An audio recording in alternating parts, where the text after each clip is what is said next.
Probably lots of background noise on that one. Sorry about that. Anyway, what's going on, everybody? Another fun evening here in the garage as I get ready to do a bunch of different changes, more so to the computer and the streaming setup, and then maybe getting into some of the 3D printing stuff a little bit later on. I don't know yet. I am currently battling my AMS hub, as was kind of depicted on last night's video, and so that prompted me to, professionalize my soldering capability here in the garage, because I've just been using like standard like pen style soldering irons, and those just are not as reliable as what I'd like. But it's some of those things that I've been kind of working on and debating on whether or not I want to do it. But it's like I've been doing a bunch of research on the internet and then focusing on the AMS hub versus the AMS buffer, and I did want to call out a couple different things. I'm curious to know why the AMS buffer control board, or the AMS hub control board, is so dramatically large, aside from filament contacts to say whether filament's loading through on each one, versus the control board for the AMS buffer, which is this guy, which is this tiny little control board right here. And it seems like the general consensus across the network, or the internet and some of the forums, is that the AMS buffer is much more reliable than the AMS hub. And so my problem with the AMS hub right now is that the electrical in, or the four pin in, those pins actually became dislodged. And so I was trying to work on soldering it last night. It's just my eyes were giving out on me because I have trouble seeing now, and I hate to admit that, but here we are. But before I get into some of those things and unboxing like the new soldering station and getting that hooked up and trying to reattempt working on soldering, I want to get some of my cable management control for the camera positioning and everything down so that I'm not dancing around cables to try to get things to work. So yeah, neither here nor there. But yeah, a soldering station with a bunch of octo arms and a professional soldering iron. It's going to be a little bit better for use and work, I hope. And so I want to get those hooked up here before too long, but my workbench has become kind of a disaster piece. I need to get control of it before it continues to stay and spiral out of control. So here we here we are with what I'm working on right now, which is kind of cleaning up the workbench. And I just stepped on another USB cable and hopefully did not break it, but so that one goes to one of the that one goes to the GoPro, seeing that I returned the other GoPro. And so yeah, I'm trying to do a little bit of cleanup around my workstation right now, because it's just, like I said, it's a disaster. And I need to work on that before anything else. And so I want to get my cable management back down, and I got a bunch of stuff to work on and a bunch of stuff to follow up on and another printer to build, and there's no shortage of things that I could be doing on any given notice, but my level of disorganization is getting the better of me, and so we are spending some time cleaning up right now and drinking beer and cleaning up.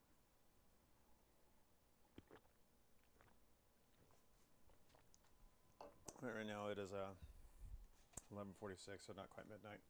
And I'm debating on taking the AMS hub the rest of the way apart and then utilizing the parts and components out of this to actually create the filament feed pathway into the AMS buffer, or modifying it, and kind of playing around with some ideas right now. But I need to get this workbench cleaned off because I'm going bonkers. Bonkers, I tell ya, bonkers.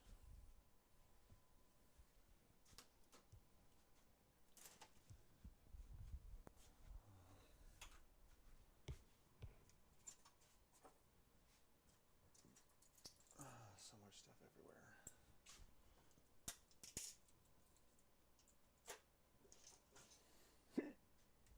Okay. And so we did pick up a new couple toys to extend some of our stuff and then get some better performance out of our elongated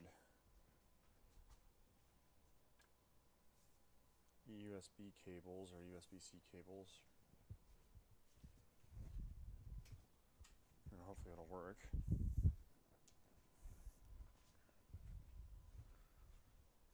So I picked up this little guy, and so this is a USB Type 3 splitter. And what's unique about this one is this one has external power, and routing external power to it to help push signal and voltage out to cameras that are on like 12-foot long USB cables to increase signal strength. And so hopefully that will work out in my favor here shortly once I get into working on those after cleaning up the desktop. Cleaning up the desktop is my first priority.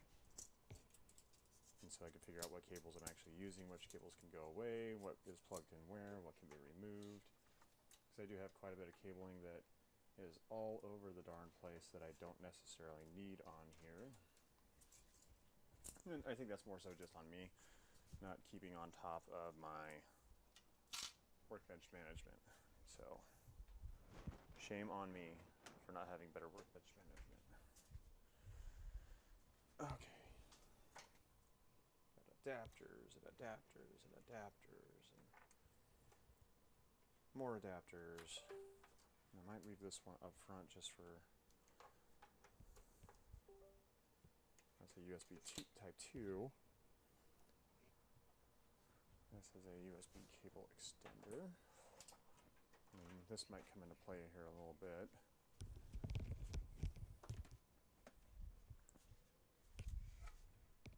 Alright, keyboard, mouse. This is the power cable for the Shure headset that I'm currently talking on. And it is also buried in cables. This is the adapter for my work laptop, which needs to go away.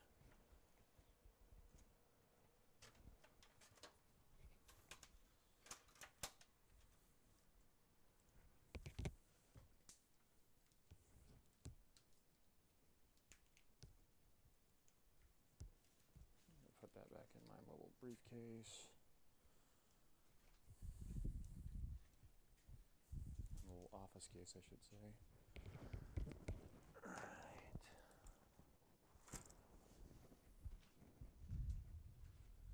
Get that one wired in here in a second. Mini level. I don't have a mini level here. That is for the next one. This is all parts and components for the X-Carve. To clean these up. This is connectors for the Ender. X-Carve stuff, my drawer is full, so this one can go down here for the time being because I have room.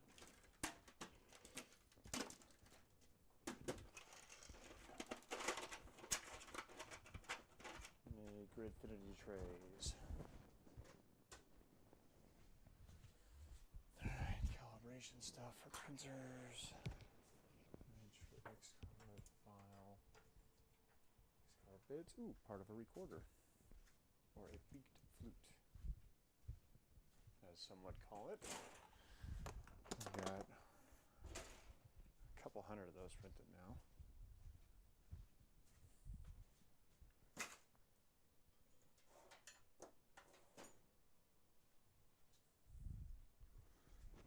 CNC machine. Okay. Getting better, slowly but surely. Rag. Cable tie.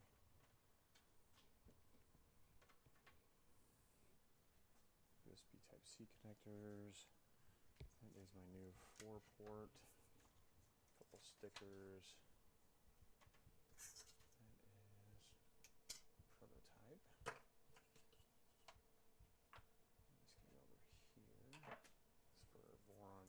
Oh,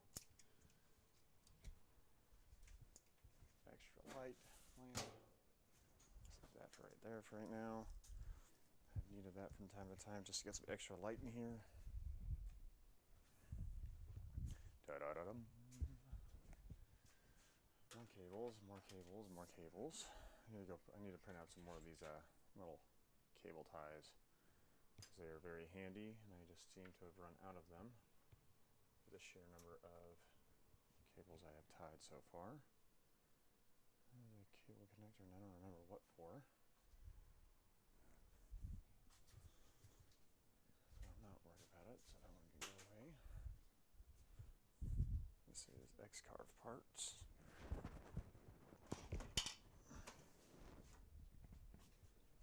Okay. So now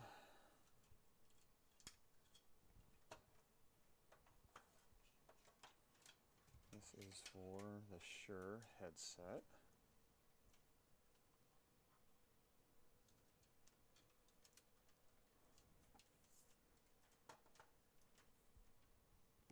That's for my phone.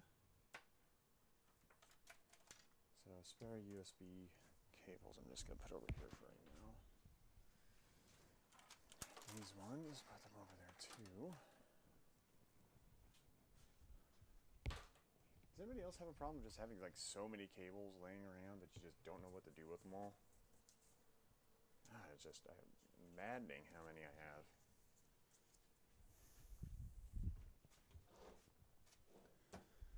Oh gosh, okay. Secret pen. Don't necessarily need this out. Alright. Slide the monitor forward. And we're going to park some of these cables across. How do we want to do this?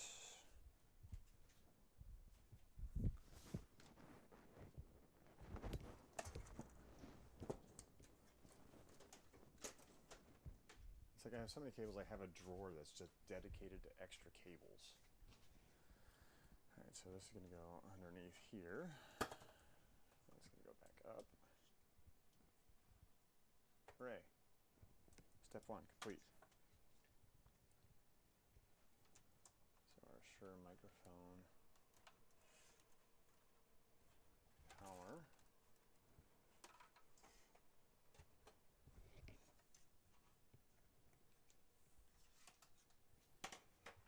Go over here.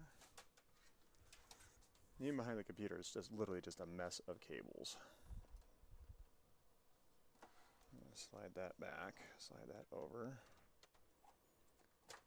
I'm sure when I'm doing like graphic design and this thing really starts cranking out heat, that cable is really appreciated.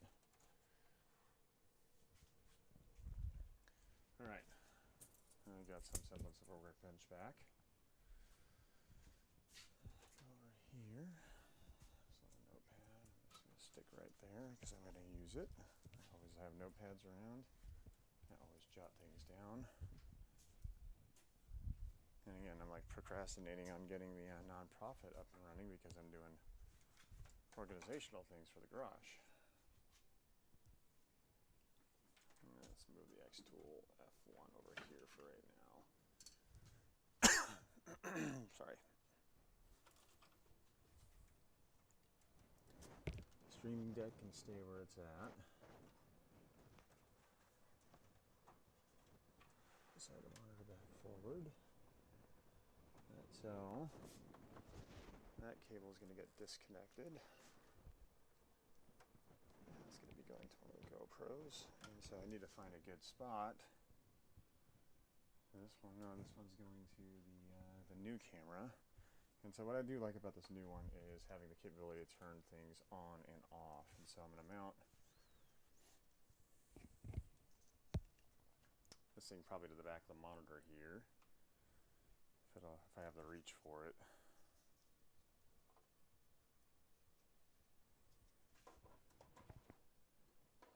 Maybe somewhere back here. I'll figure out what the reach is.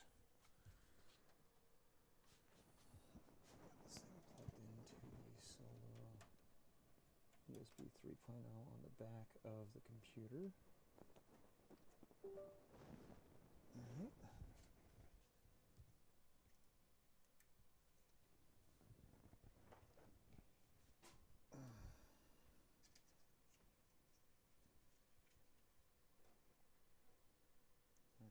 this up, and maybe I'll go double-sided sticky tape on the back of the monitor.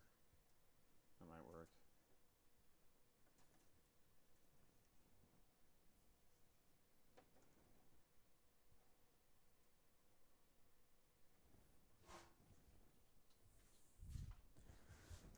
Let's see, double-sided sticky tape.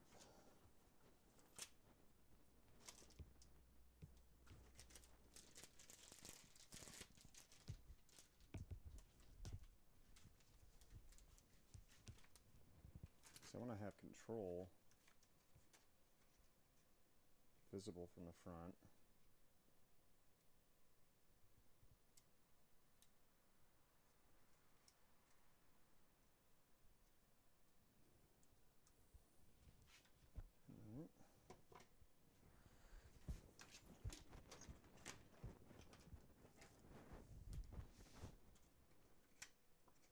Yeah, I'm sorry that I'm off camera right now.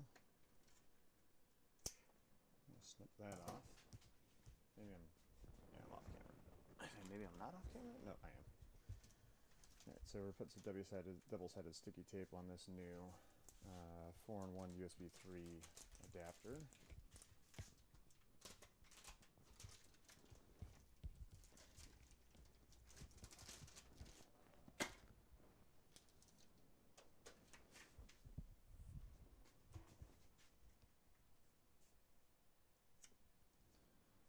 Mount this here on the monitor.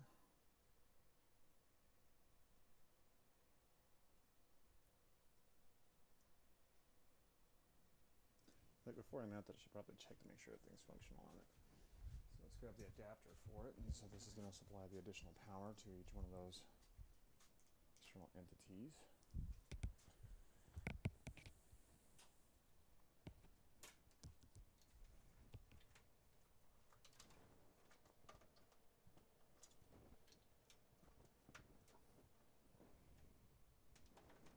So let me actually go and make sure of one thing real quick before I do that.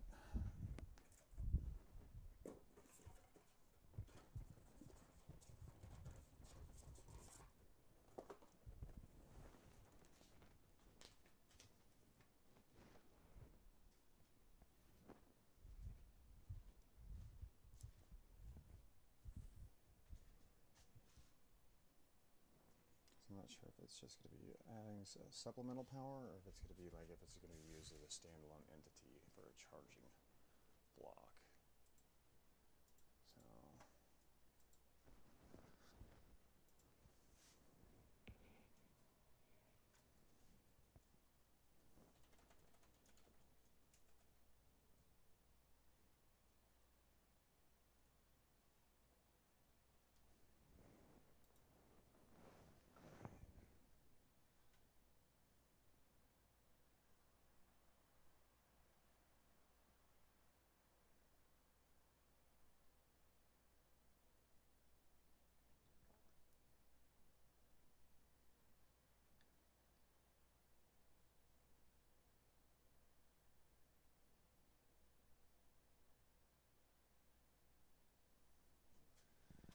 So let's see, organize quickly, lightweight, thin, no bugs, flip forwards, next for USB devices, printer, card reader, cell phone, iPad, box family.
so we're good. So we're going to take the power adapter, get the power adapter plugged in. Okay.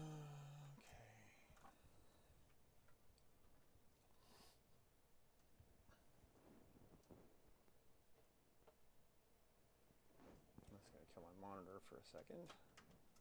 It's fine.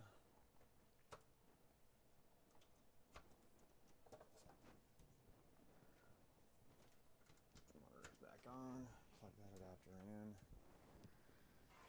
Put this cable behind. And plug you in. So we got supplementary power added to it.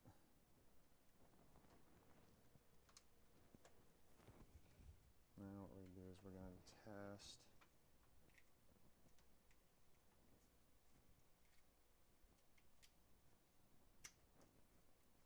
slot 2, and slot 2 is going to be over to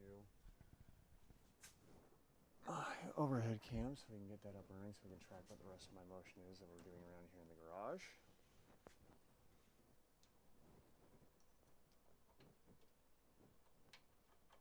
And I tell you what, I've been really happy with the Tiny 2 over here. Tiny 2 has actually turned out to be pretty awesome.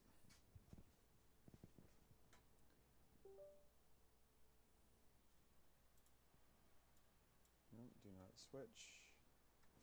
Let's fire up our OBS bot control panel.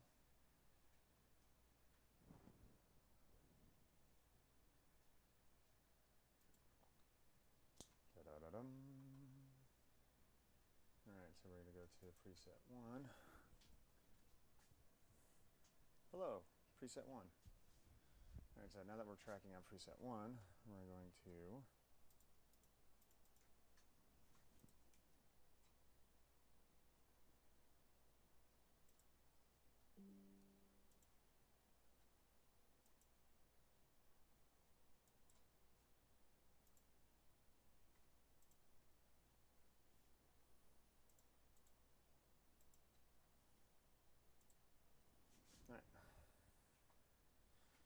so now we're motion tracking on that. That's great. Alright, so now we know that's good. We're going to next plug in our overhead workbench camera. And so this should give us enough room where we can actually route the cable above.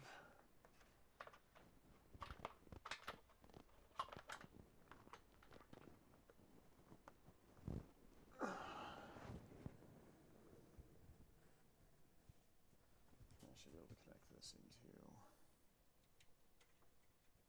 here with little issue now.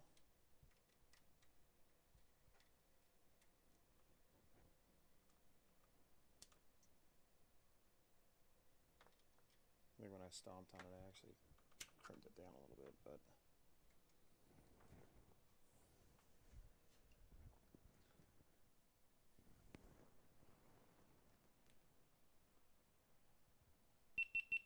alright. There's camera 2 over the workbench. Those were the two things that I primarily wanted. Now I have like a power access capability to turn these things on and off.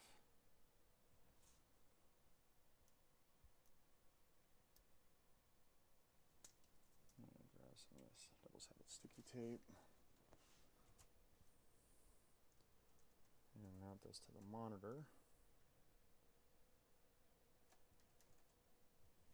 Now I should be able to turn cameras on and off as needed. And so I gotta work on some cable management here before too long. Those will be fine as they are.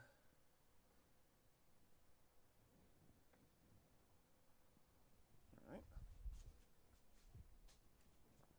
That's really what I wanted to get out of it right now, is just getting it set up so that, you know, at nighttime I can just hit power buttons over here so you can see the little blue glow. And so we'll see if I can get the camera to zoom in. So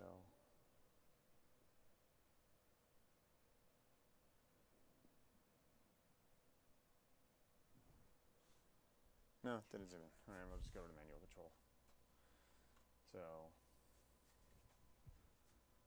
let's go to our manual control. Zoom in, and we'll kick up over here. Boop, boop, boop, boop. And those two little blue LED lights. Oh gosh. No. Those two little blue lights right there. And so there's two more ports underneath it, but yeah, I'm looking forward to having it set so I can run those to correlate with it. So the top blue button, that goes to the GoPro, the bottom blue button goes to the Tiny 2. And so now we're back over here, focusing on my back. Hooray. And then look, I've cleaned off my workbench. I've cleaned off some of that workbench. There's lots of workbench space available now. And so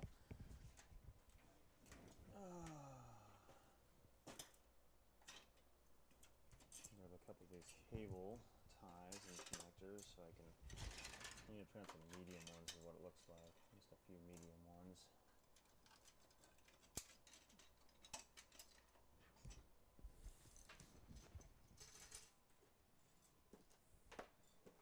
So here's our new soldering iron kit. There's some things jingling around inside, so let's see what that is. And here's our new soldering magnifying lamp station, because I could not see through my eyeballs last night, which was really frustrating. Like really, really frustrating that I couldn't see. This one's filled full of gobbledygook. We're gonna pull out all this extra junk real quick.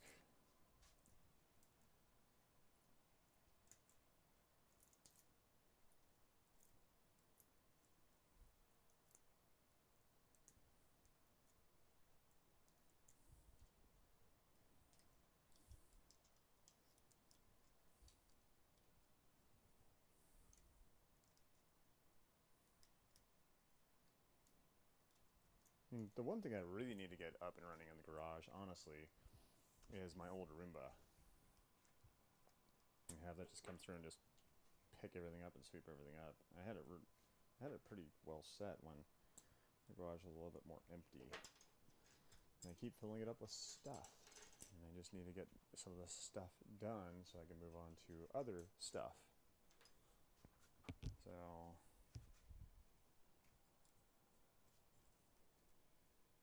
you guys get to do the exciting thing of watching me sit here and work cable management.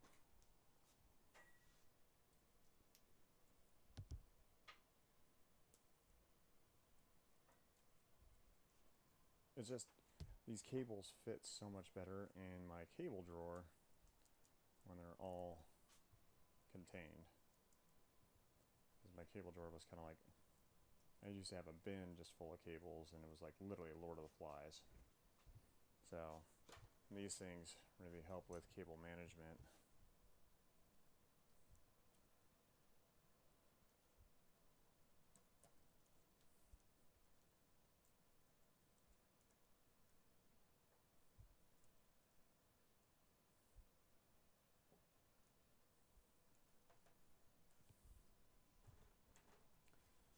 And some of these cables I just needed junk because they're junk.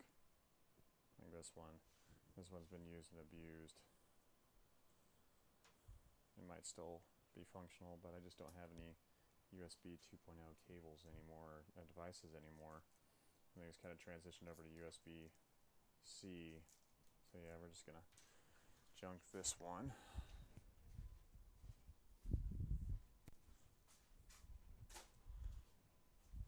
Oh no, camera control lost me. I guess I moved too fast for the panning. There we go.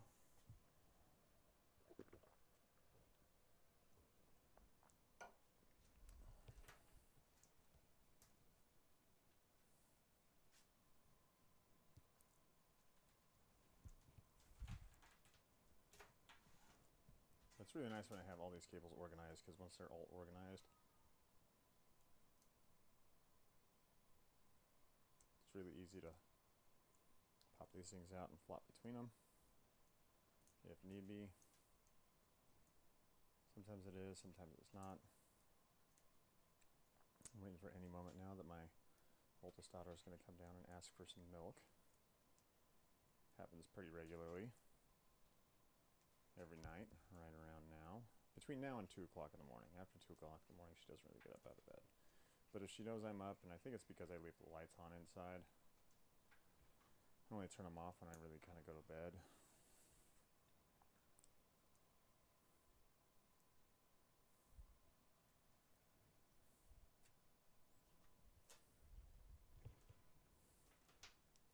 But if you guys are like me and you have drawers and drawers of cables, really suggest looking at a cable management system because it helps so much for my drawer of miscellaneous cables.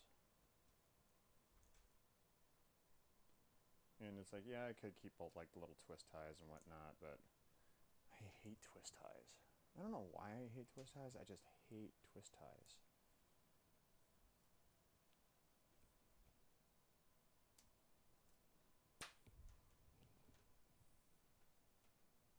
But these things are great.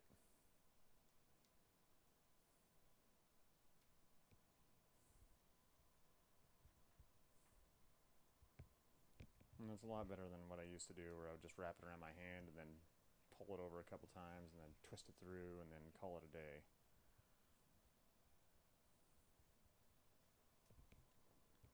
These things actually keep the cable quite a bit more uniform, and they stack inside the drawer. The stacking capability is great, because some of these drawers over here, they're not tall, and so being able to stack things inside of it is, it's kind of clutch.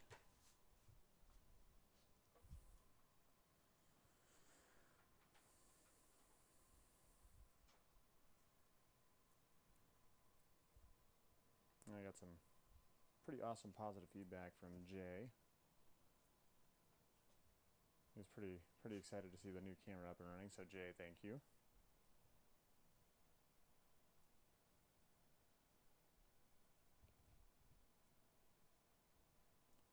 That one's a little tight, but it'll do. And this is my cable drawer, filled full of cables.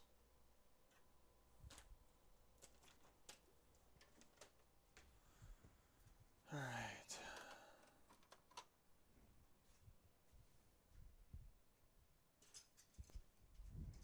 Get back in my 3D printing drawer of just miscellaneous 3D printed stuff.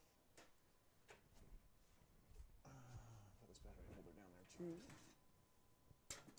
I'm going to work on that project for Todd at some point, once I get some more of the equipment in.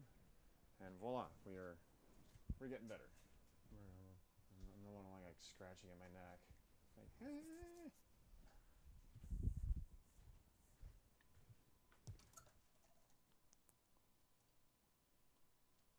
Come on over yonder to the Le Kegerator, and it lost track of me again. That's weird. It was able to track me over there the other day. So, are you going to be able to track me? Let's see if we can track. Come on. No? Tracking? Tracking? Still tracking? Let's track. Let's track all the way over here.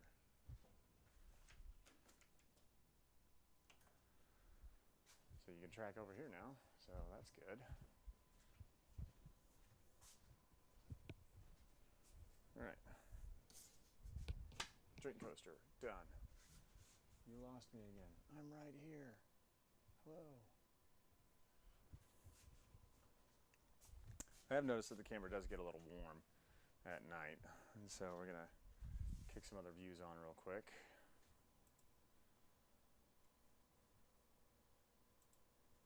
Let's kick the GoPro on.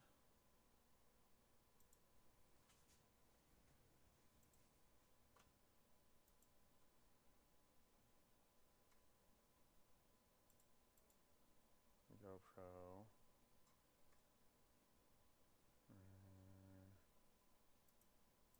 Logitech.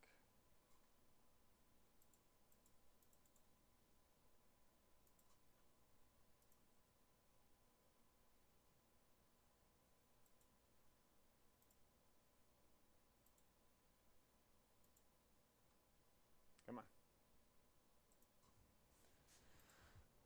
Where did my adaptive video settings go?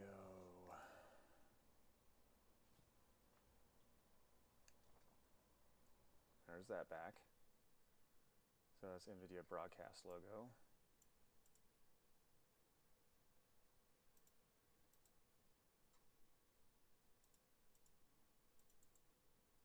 Properties.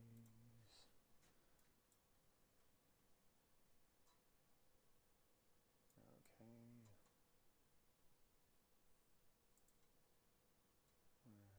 Let's remove, yes.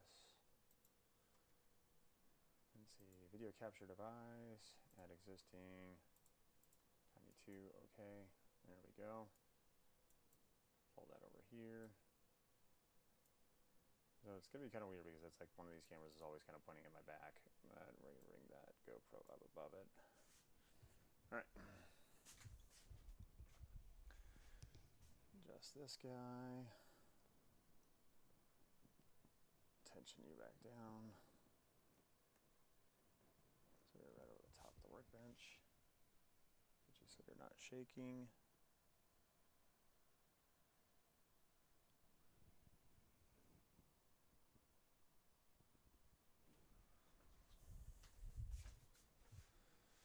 Okay, so let's go to our GoPro. Turn off, turn on.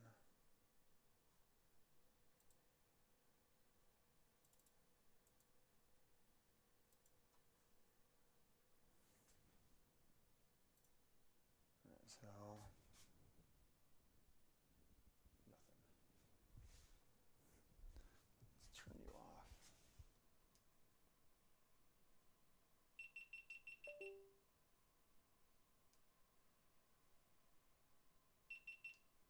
Alright, turn you on. Be connected.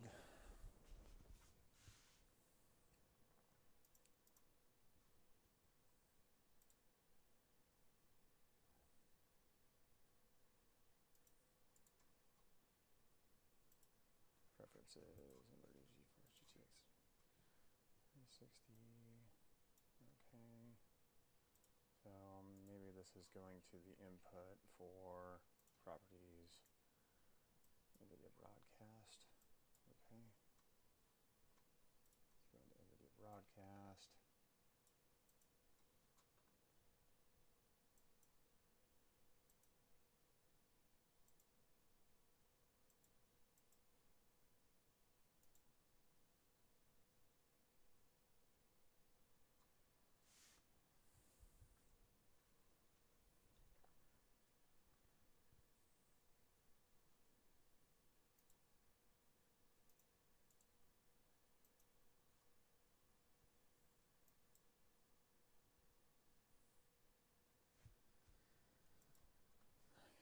So let's go properties, GoPro Webcam.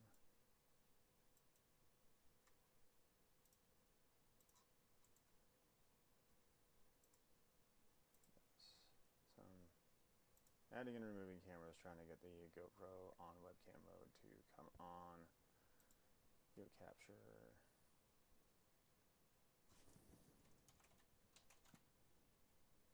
Okay.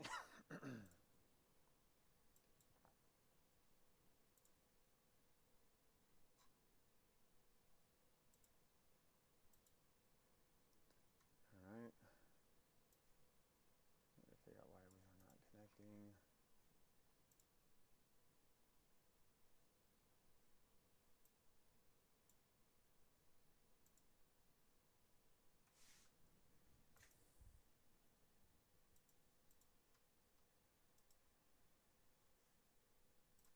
Come on, GoPro.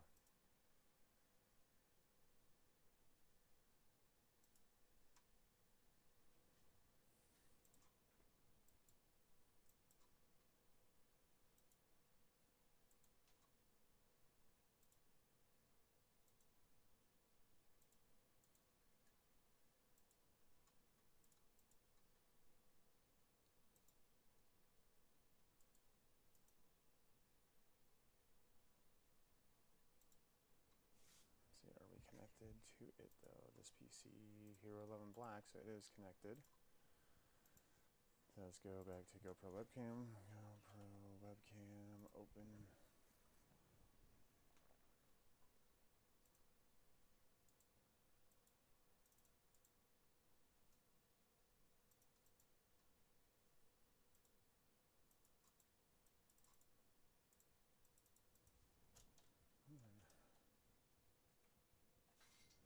lose tracking control again? Oh, I'm right here. No. Send you back to preset 1. I guess we'll go preset 2. Right down at the workbench. Let's keep you staring at the workbench for right now. While I debug cameras. Control Alt Delete, Task Manager. And so we're going to go and find GoPro. And Task. GoPro Fusion Device Detection and Task. Close that out. Let's go back and go GoPro Webcam. Oh, I love debugging. There we go. Now it's in sequence. Boop. Slight delay, but not bad. So I guess the app was kind of like frozen up or something, so now I need to adjust the camera position.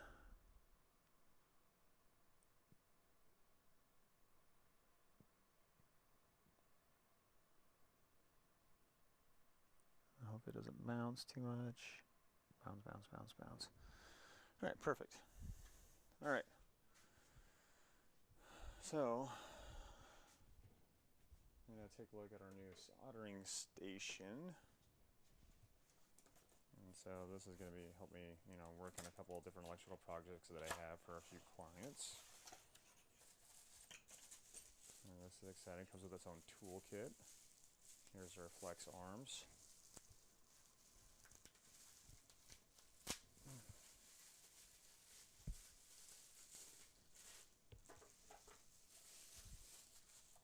Here is our switch for our mounted light with magnifying glasses, what I really need. Because, oh man, it is hard. It was really hard to look at the circuitry last night. Like, really hard to look at the circuitry last night. Leave that padded up right now until we get this thing assembled. There's a lens cloth. And ooh, look, a USB power adapter. Hooray. That's the other thing I need to do is I need to actually generate some power that's going to come over to your workbench and like put a power strip on the back side of it. I think it's kind of cool that it does come with its own toolkit though. There's all of our parts and all of our clips. There's our base plate. And here's our instruction manual.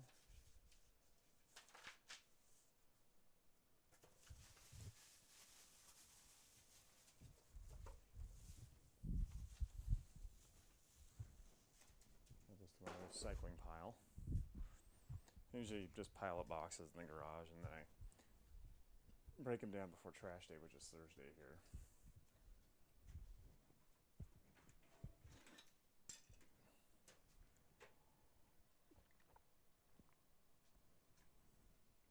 Alright, so generic USB adapter, 5 volts, 2000 milliamp hours, right? Or milliamperes. A Phillips head screwdriver, a small wrench, and so the manufacturer on this one, I always look when I'm looking on like, Amazon or whatever, I always look for things that have a decent number of polls and a decent number of reviews, and so this is no brand name, and so there's no name on this thing, so it is literally no name. It's just a blank brand name, a DLX-K8, batch number 2022-1106-1, production date 2022-1106, so a couple years old, but neither here nor there.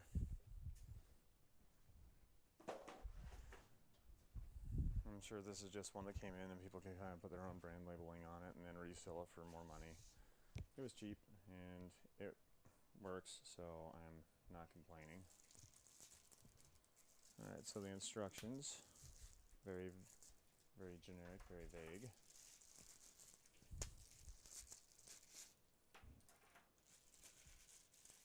And so our two stubby ones we're going to want to have on the front side, our two larger ones are going to be on the back side for the octo arms.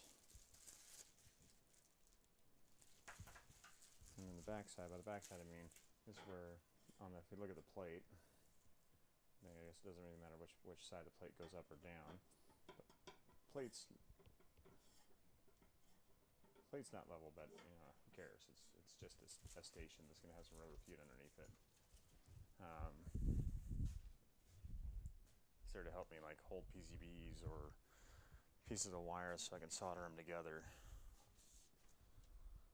Alright, so install the rubber head on the alligator clip. So the rubber heads are on the alligator clips. We got 1, 2, 3, 4, 5, 6 alligator clips. We got these pass-throughs, and so these are going to go into each one of these. 1,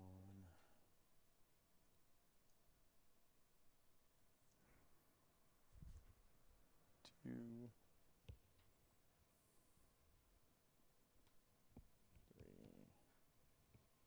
4.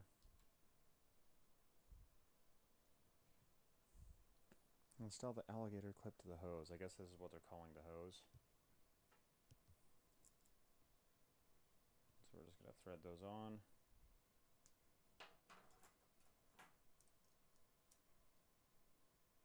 They thread on pretty seamlessly.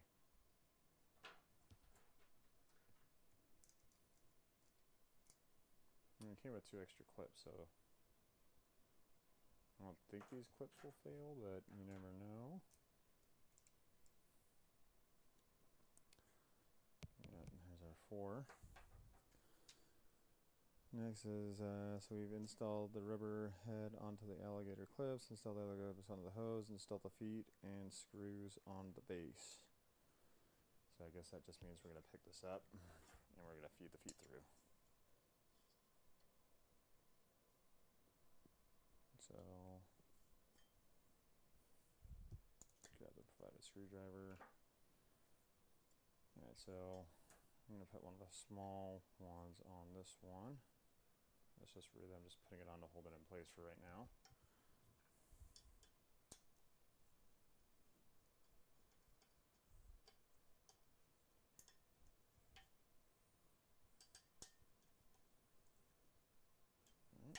One.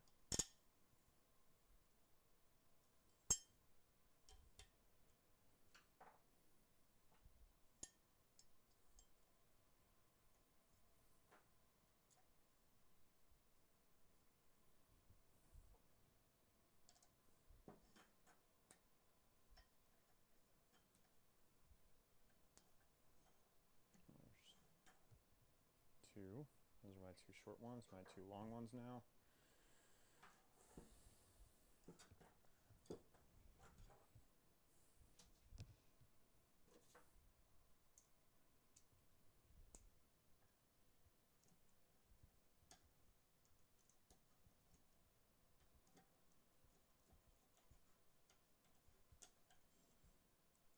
Number 3. And last but not least, the next long alligator clip octo arm. Number 4. And I've been meaning to buy one of these since like forever and a day ago, and I just never got around to it. So I never really had a need for it. Now I actually have a need for it. That's pretty cool. With the octo arms. Okay. Install the hose on the base. Finally tighten the screws. Install the light. And this is what I need the most, because my vision is failing me rather miserably. And I hate to admit it, but here we are. We got a plastic retainer clip.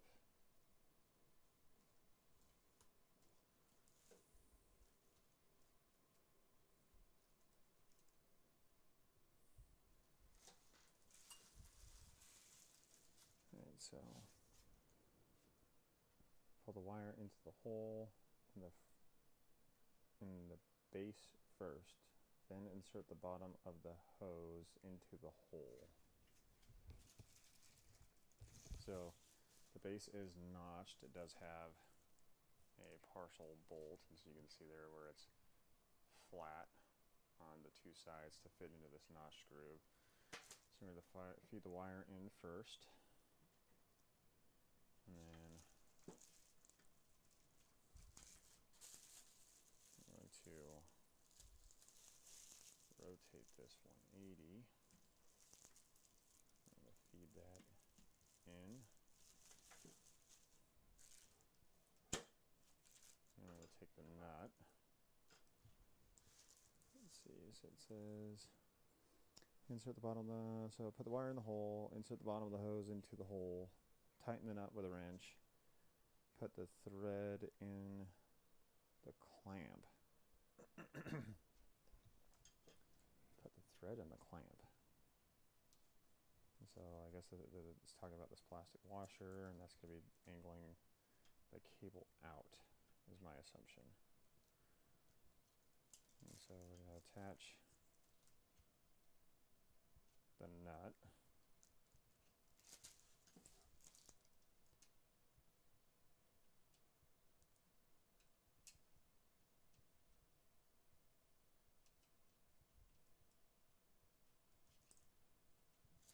Alright.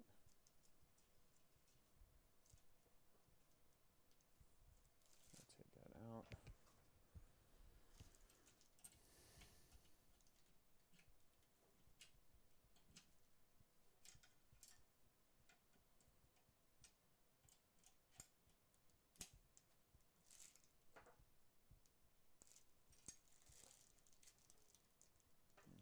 Too much. Back that off ever so slightly.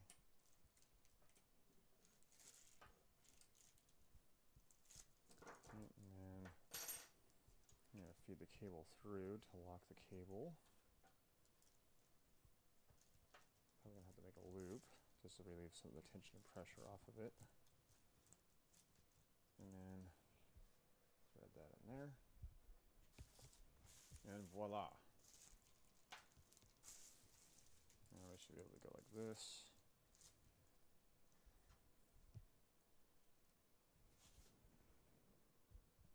Now I want to actually see how well it magnifies, because oh my gosh, I could probably see now. So I don't know if the magnification will come up on the camera, probably not, but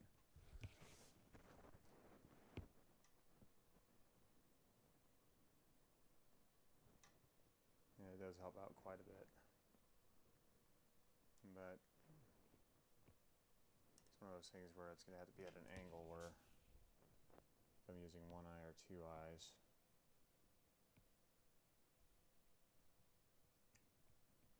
It's a lot better than what it was, though.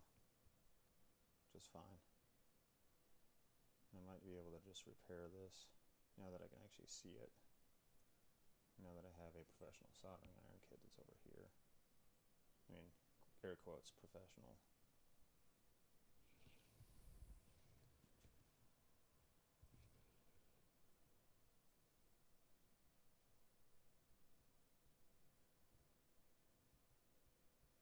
I just got to figure out where the sweet spot is for my vision to be able to see in here, but it's a heck of a lot better than trying to just eyeball it as is. But it's probably just going to wreck my vision further. Which is fine, you know. I mean, it's fine, but it's not fine. Alright, sweet. More June bugs are making their way into the garage.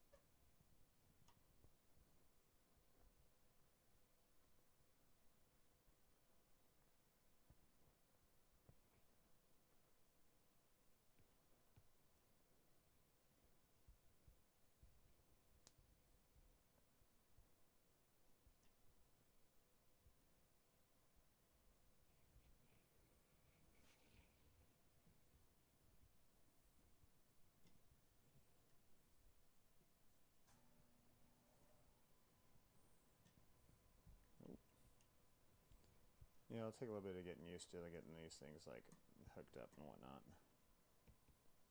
as to how best to do it.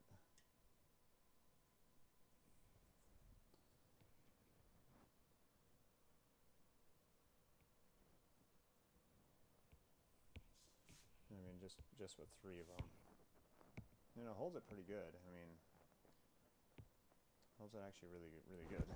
Really decently. I think I just got hit by a mosquito on the back. Right now, out of purely morbid curiosity, I'm going to test out the LED light on it to see how well the LED light works with it. Without knocking the beer over. So that would be a travesty. Grab our provided USB adapter and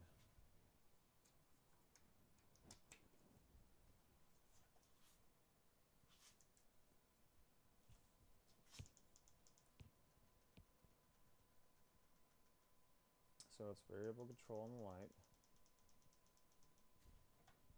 and that does help quite a bit with being able to see.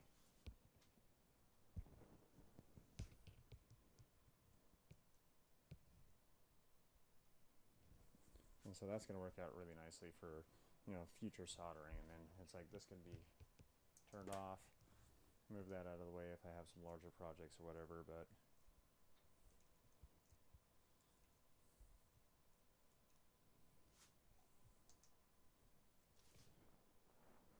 it's like I gotta working with this is going to be kind of interesting now. Alright, neither here nor there, because it's like, oh, I could just pinch it right here, and it's like, yeah, it's messing with my depth perception is what it's messing with. Alright, so what we could probably do is I'll peel the rest of this plastic off that we don't need anymore.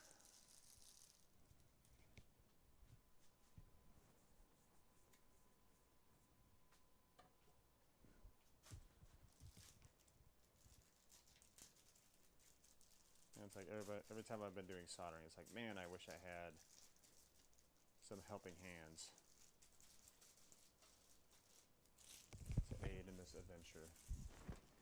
And I've never gotten around to buying them. And then last night, after not being able to see working on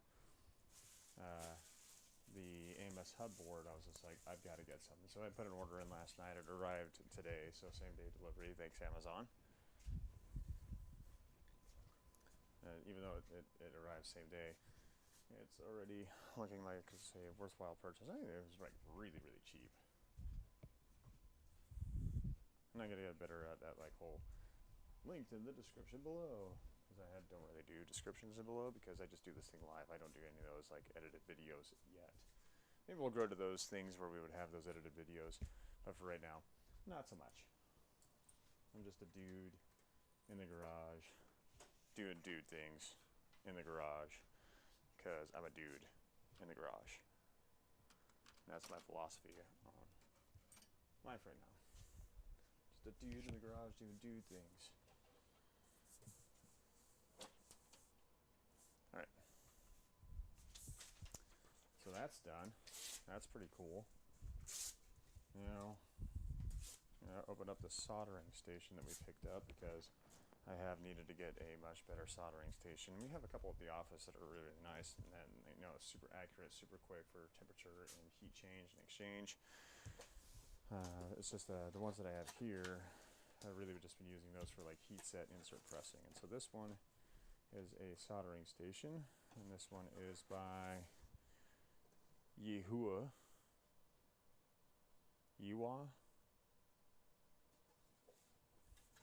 A Yiwa soldering station, not sure how to pronounce it. So we got move this thing out of the way real quick, turn off that light, slide that out of the way over by the Voron. And I got to figure out where I'm going to keep this thing. So it comes with a set of tweezers. Those are approximately sharp, and that's going to be a little sponge for moisture for working on solder tip preparation. Those probably are going to thread into the exact same substantially have. This one did come with helping hands as well, which is cool. So if I don't need to have the magnifying capability of the other helping hands unit, I have this. So here is our helping hands.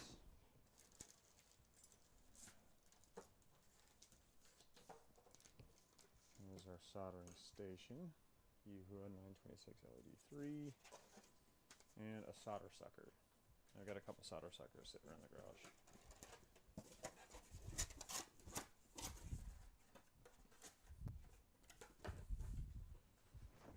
And I may have to start breaking down some cardboard boxes a little bit earlier than anticipated because I'm getting a buildup of cardboard boxes, which increases my level of junk count in the garage, and I'm kind of on a war on junk right now.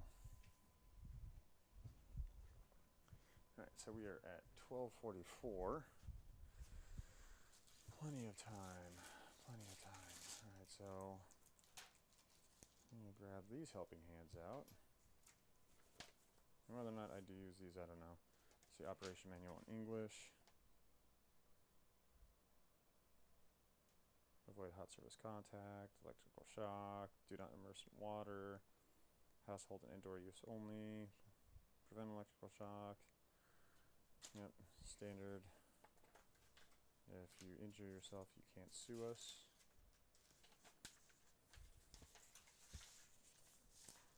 Alright, so we've got our specifications, our model number. This is a 926 LED 60. I'm going to validate that on Amazon real quick just to make sure this is exactly what we purchased. Shoot, all the way to the top. Prime Day deals are active. My wife and I were looking at some inflatable stand-up paddle boards. There were supposed to be some really good deals on stand-up paddle boards coming out.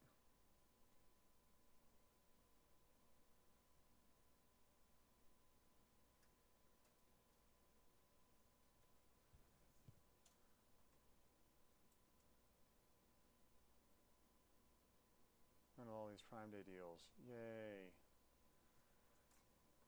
So, I'm going to look actually real quick. So, sports and outdoors.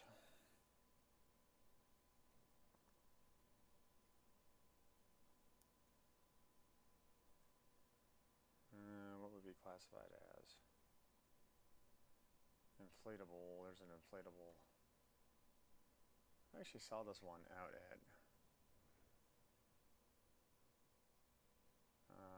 I forget the name of the beach we went to. So Serene Life, 15% off stand-up paddleboard.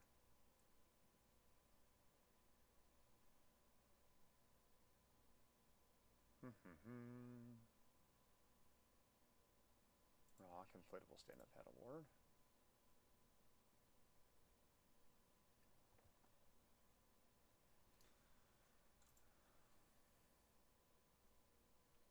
So $254. There's one that we saw that was like going to be like $169 or something, and that's what we were looking at. So that's a 10'6". And so you want something that's going to be able to last Fanatics.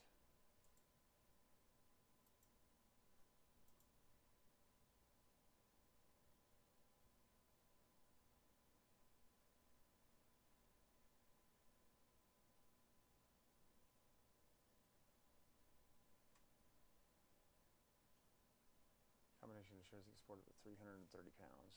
So I'm like a 230-pound dude, and then throw one of my 40-pound kids on there, that's 270 pounds.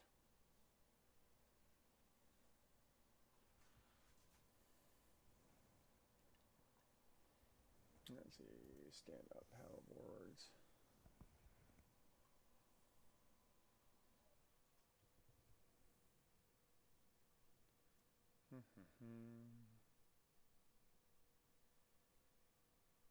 So extra wide one would be good.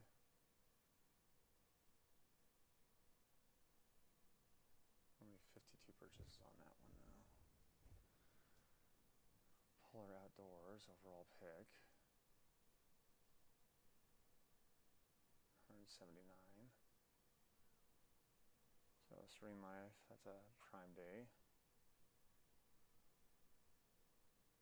I think this is the one we were looking at for 169.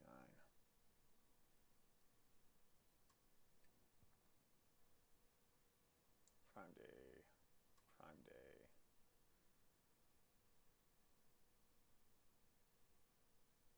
FB Sport.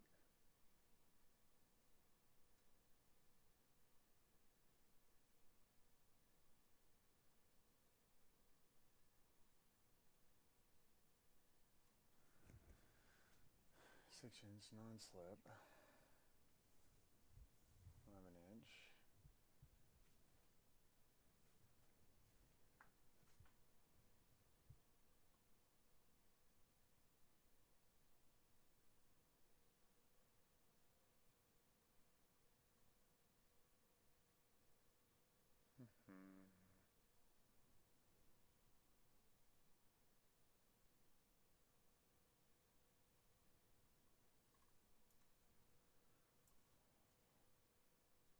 Prime Day deals.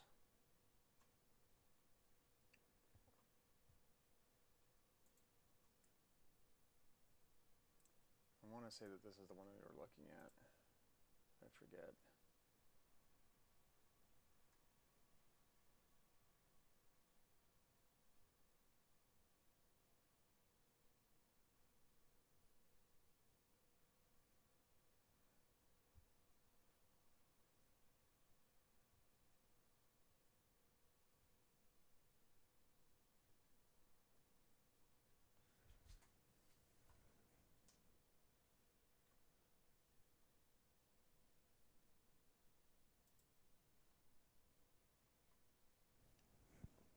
What's the weight limitation on this one?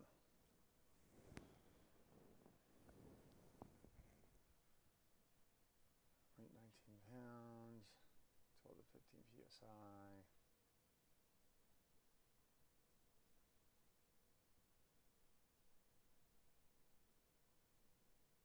Package weight, maximum weight recommendation 300 pounds. So yeah, that'd work.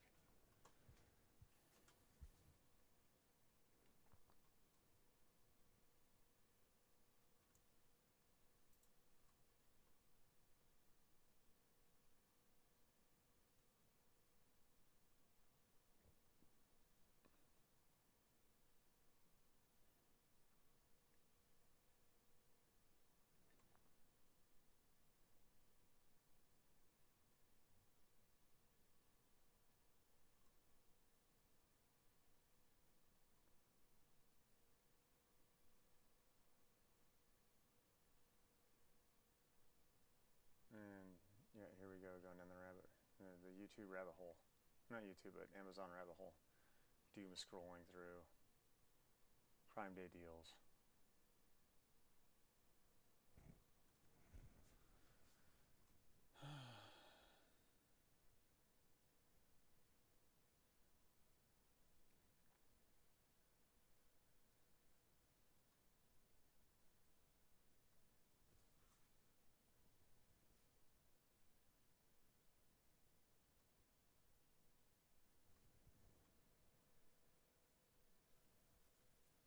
Ultra large tuxedo sailor.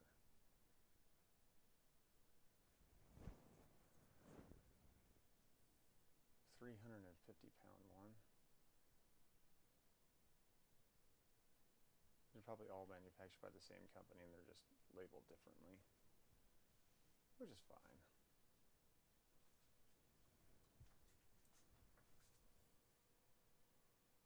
Retrospect Weekender, Bluefin.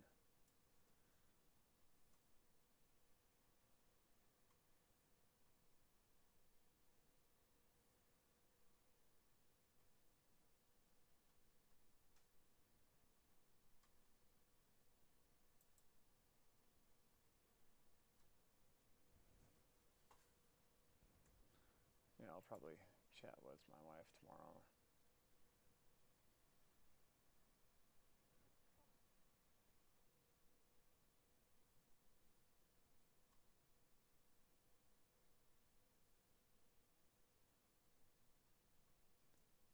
It's like 1,456 versus 2,200. Let's see, that's this one.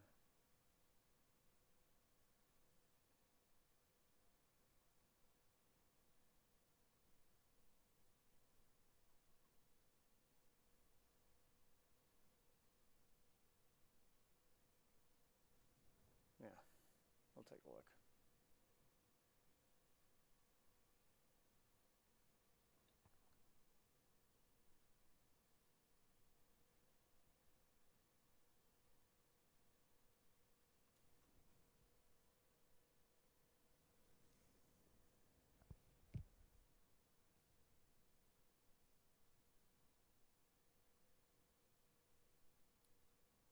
Weight capacity 360 pounds.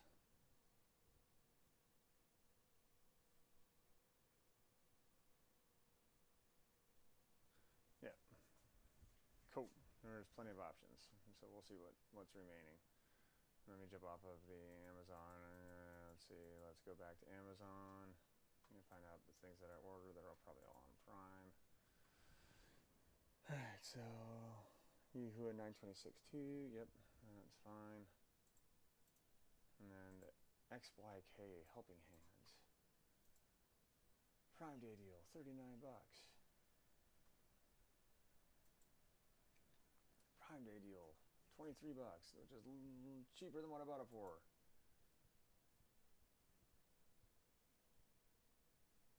So let's see.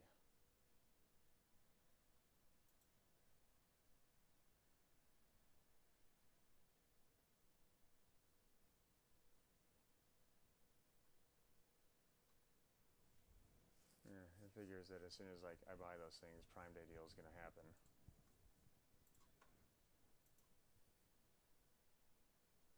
No Prime Day deal on that though. Interesting. Let's see, is there a Prime Day deal on this? Nope, no Prime Day deal on that either. Yeah, I'll talk with my wife, and I don't know what the process is for. I don't know Amazon enough to get that little bit of money back. I don't know how to do it. Turn to replace. Choose response. Better price available.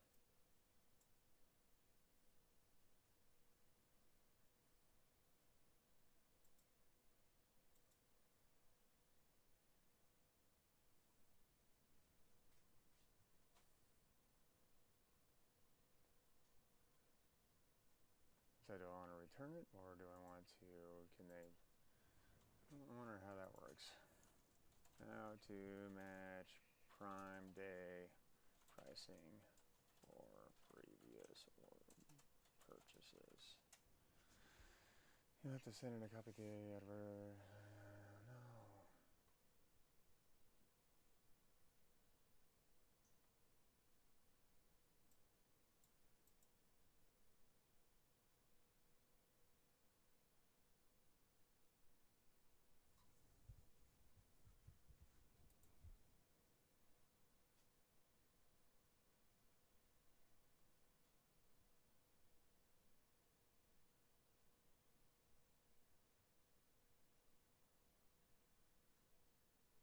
Yeah, that's what I thought it was going to be, is buy the cheaper one and return that as the full price item.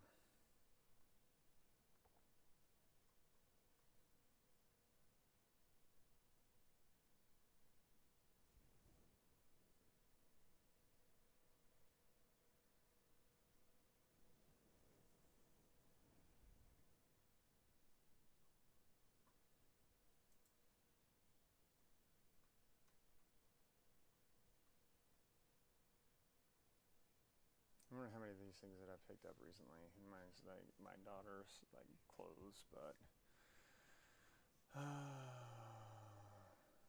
see, is this on sale now?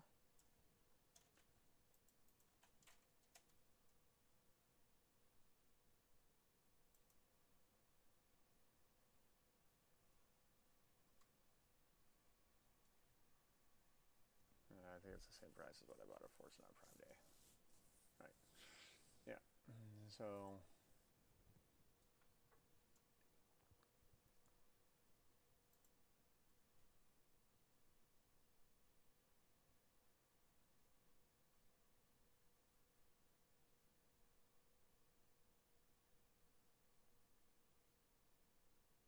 We're just going to buy it and return the one that's not used. And get some money back. Add to cart. Back. Again.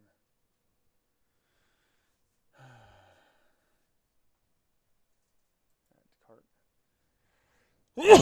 Ooh. God bless America. Prime Day deals. And then we'll just return the other one. Here's my TV mount.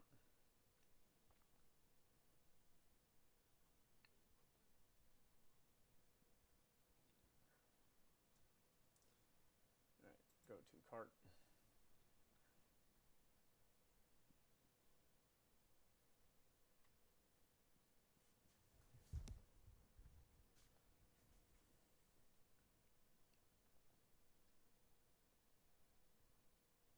Mm-hmm.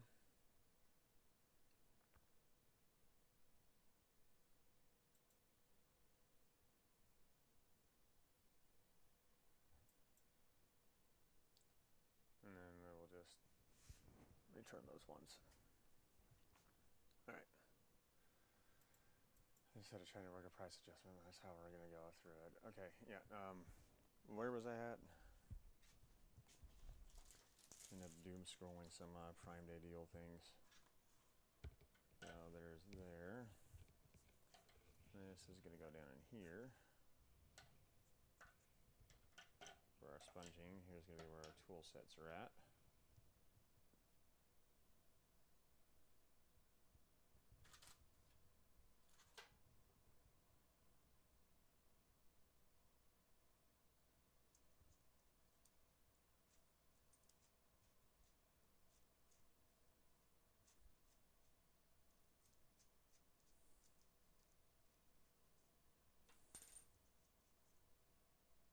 There's the ceramic heater.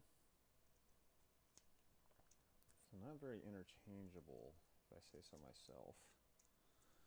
Which is fine. It's fine. Not a big deal.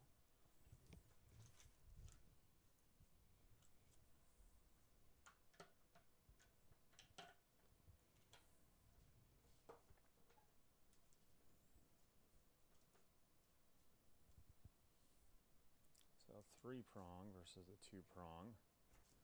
So I gotta change out my power cable they got coming over here to the workbench. Get that, get rid of that. A solder spool holder.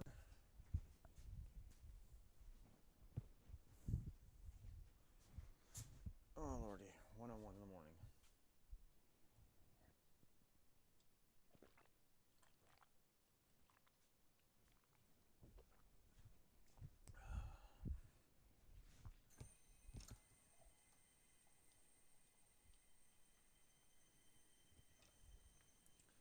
I do need to go to the restroom, so we'll probably be right back right quick. I'll catch you guys here in just a few minutes.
Okay. Back to the task at hand. We gotta get this done. Here's our filament roller. Filament roller. Oh my gosh, my brain is so programmed right now. Not a filament roller. A solder roller.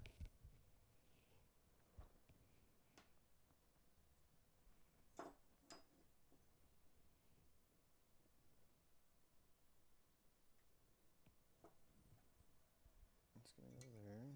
That's gonna go there.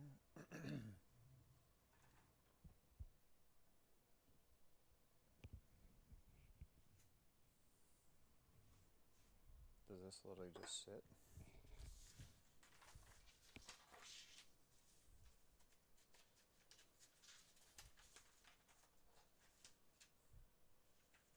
Guess that just sits there.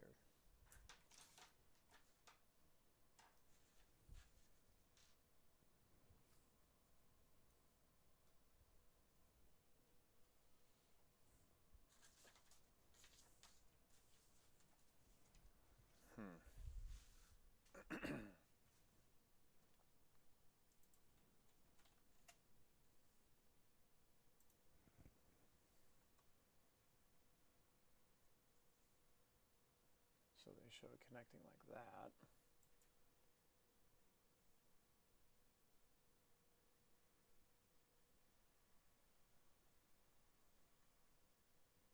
Only a single screw. Interesting. Okay.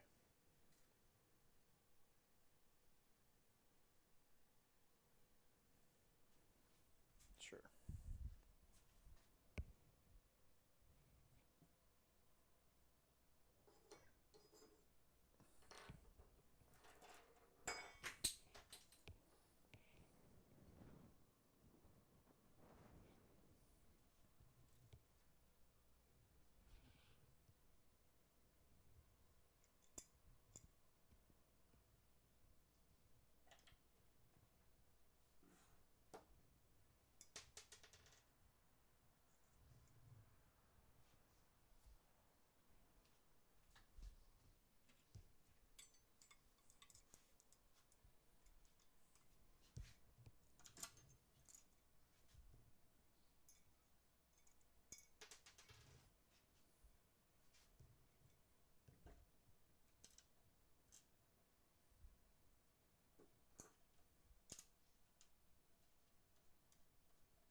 $39. 39 bucks. All right. So I think we will connect the helping hands, but we're not going to have the helping hands running right now. We're going to get them connected though.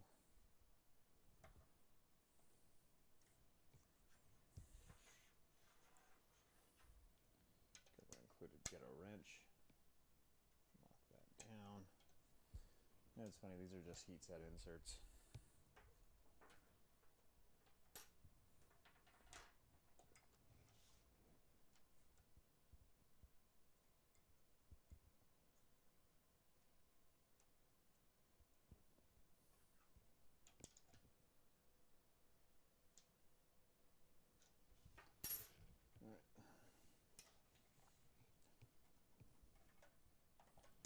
Wrap these helping hands around the back.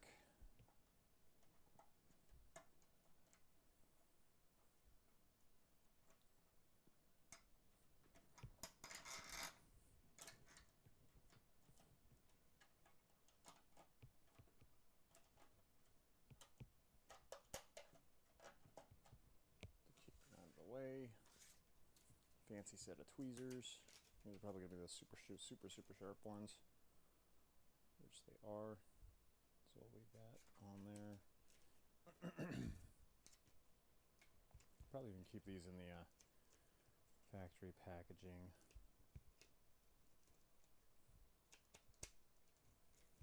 So I don't have a need for tweezers all that often, but I'm sure I will.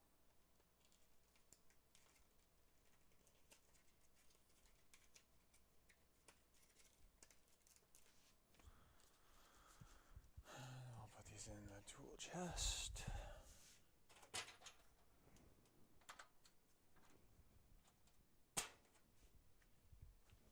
All right.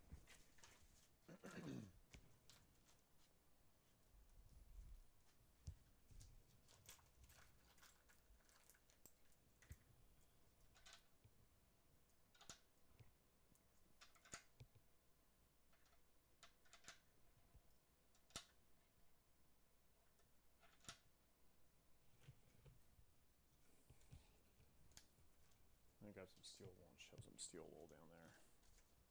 Good old solder sucker. Throw that in here.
All right.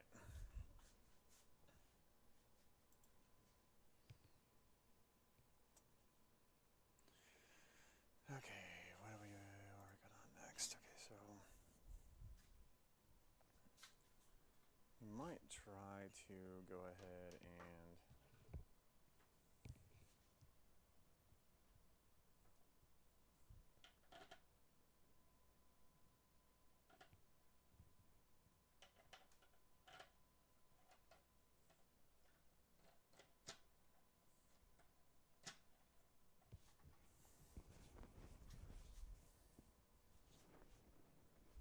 so it actually has this guy placed up front.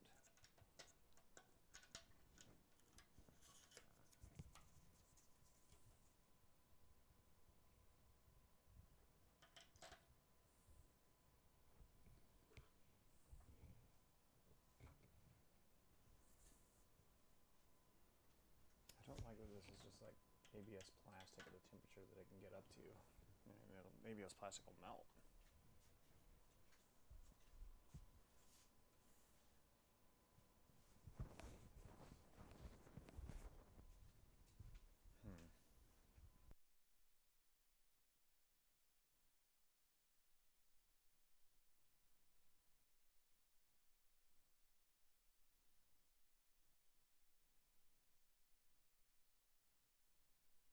I don't know.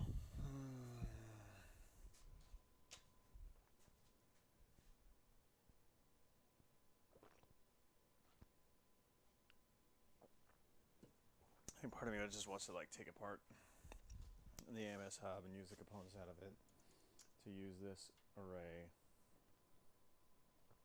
to remanufacture a filament throughput device.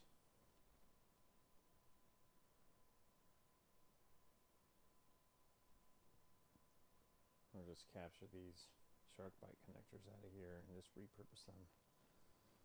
I'm debating. It sounds like everybody's having more success without the AMS hub than they are with the AMS hub. Neither here nor there. Alright, so I'm going to do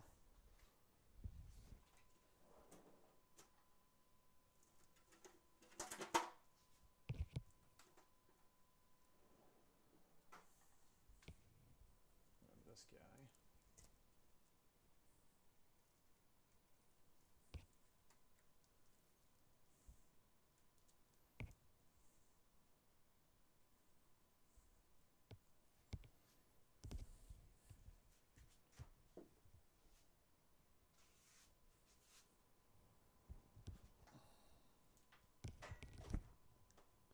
I really need to rig up a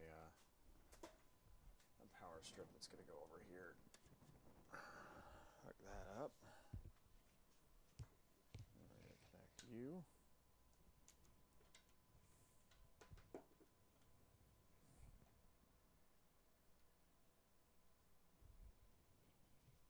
See, is there a rocker switch on the back? There's a rocker switch on the back.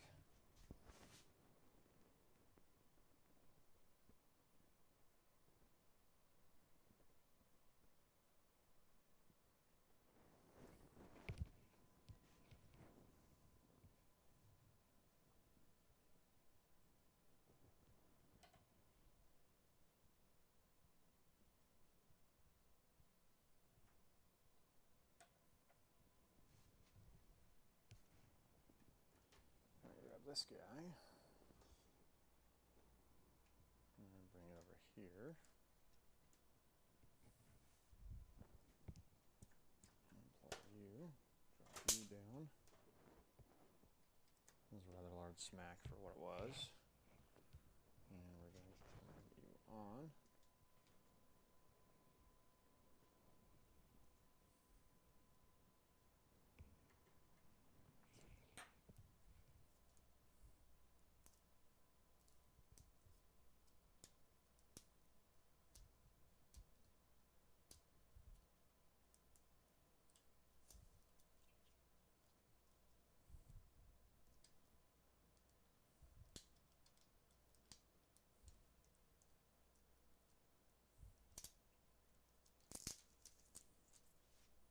I'm going to see if I can redeem myself from last night's failures of not being able to see things up close.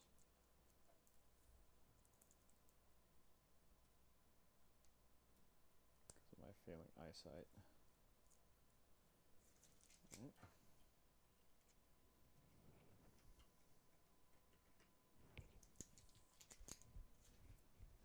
Alright, let's try out the new soldering iron.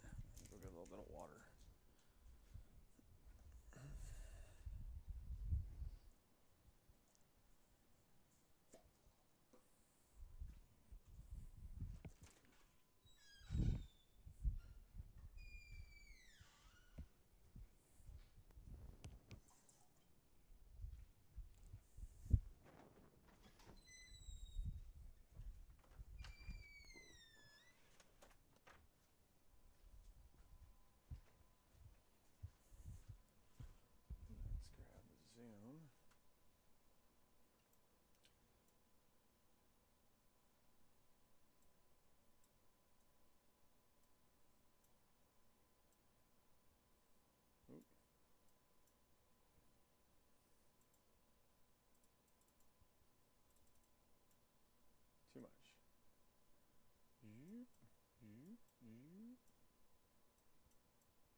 So that dropped the temperature down on it pretty dramatically right there. Right.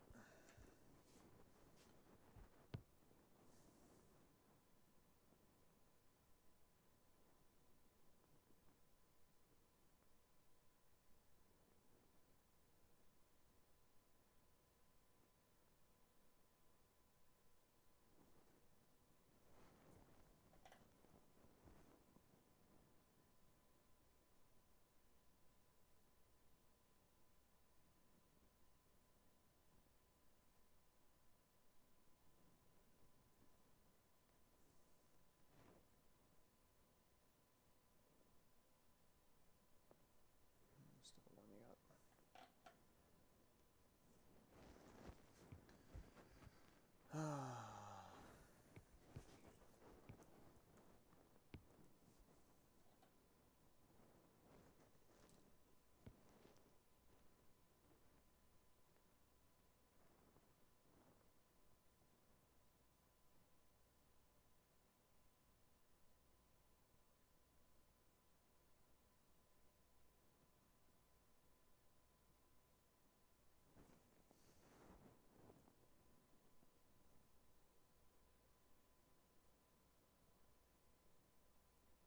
Right now it's burning off all the factory sealing. Okay, so there we go. A little bit of tint on there.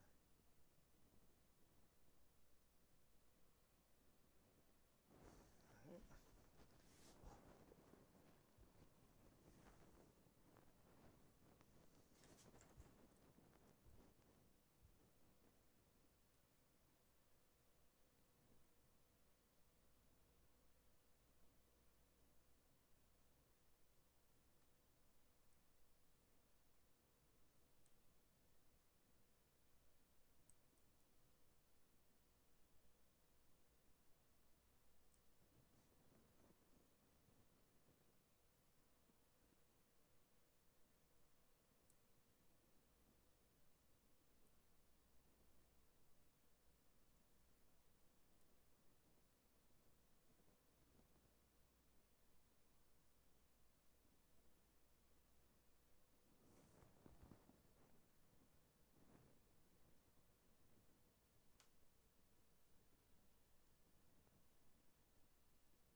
Yep. Oh man. Let's put this in here.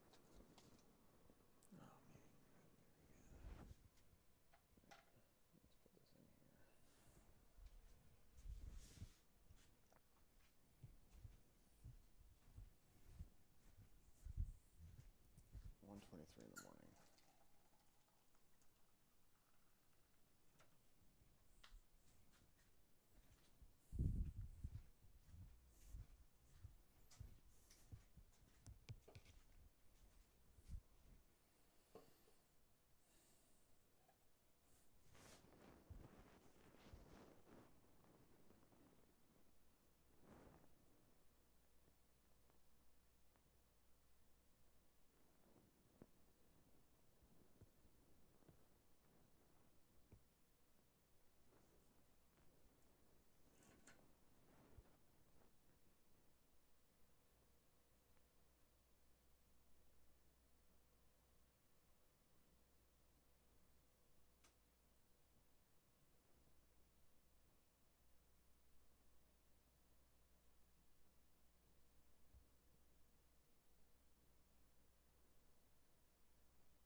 Let's go.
I'm getting just a solder accumulation on the tip instead of actually bonding with the board.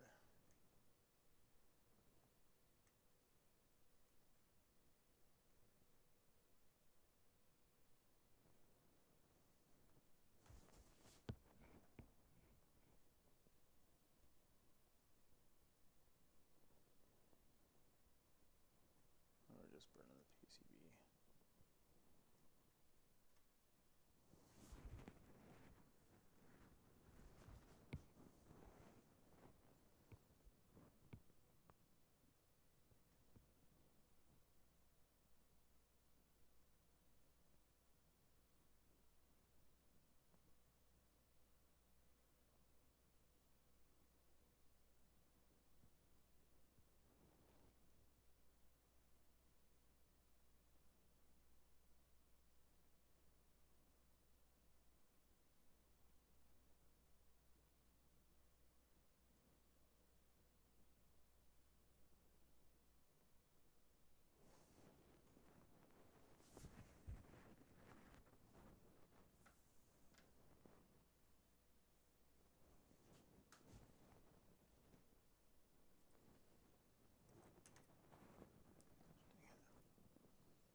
It's a much hotter soldering iron, but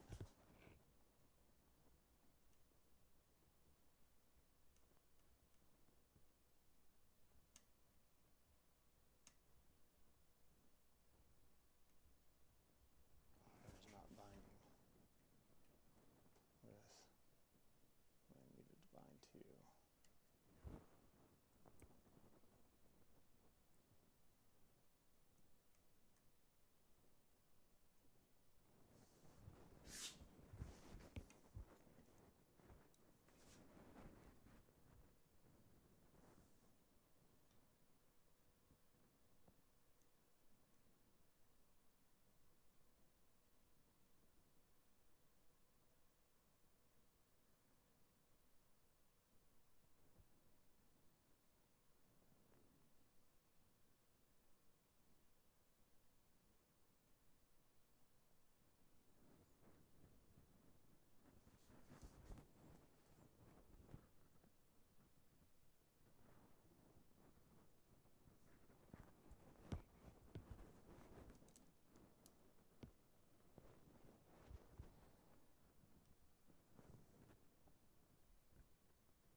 think that'll do it.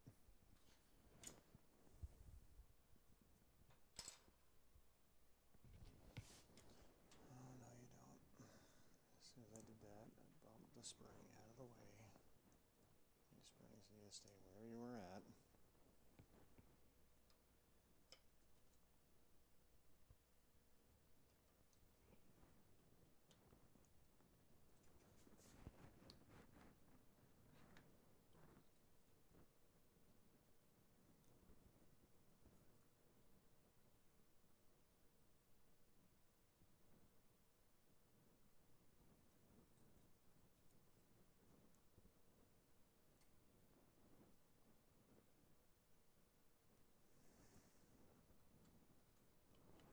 June bug, get out of here.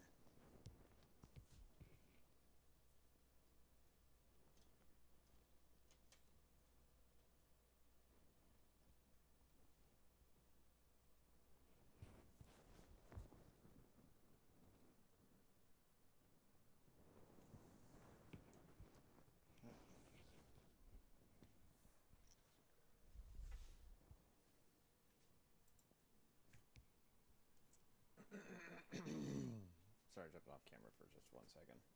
I'll clear my throat.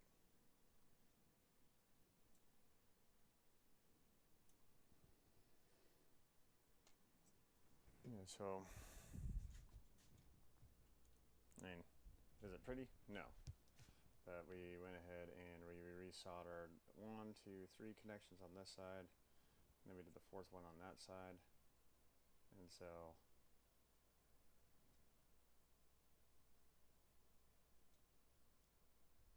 hopefully this will hold better than the stock was, and we don't get any errors from bamboo.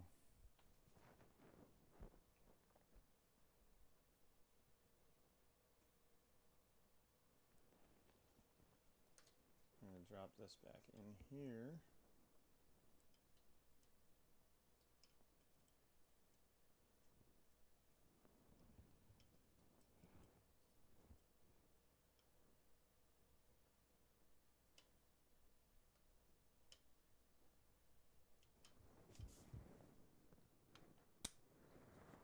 There we go.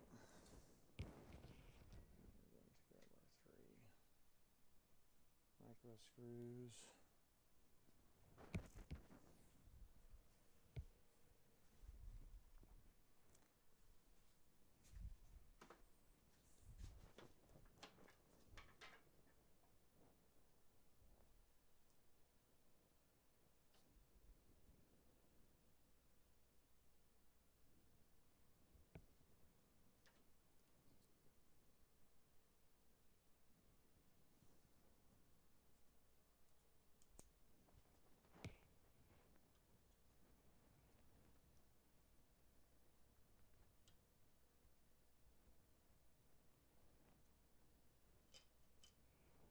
Dang it.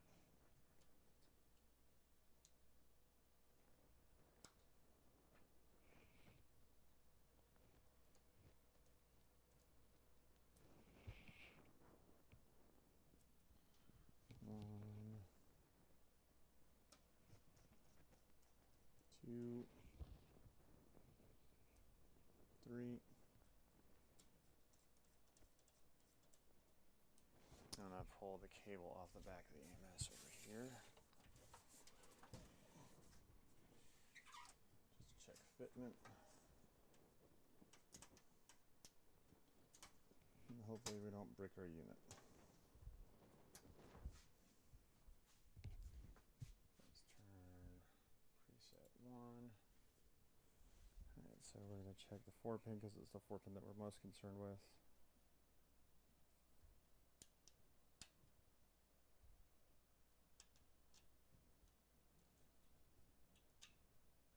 So the 4 pin can go in, but it doesn't lock into place, so not as ideal as I was hoping. There we go. So that one locked into place. Check our 6 pin.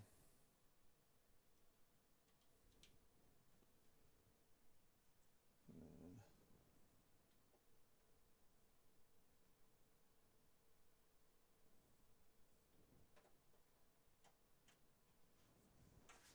moment of truth right here.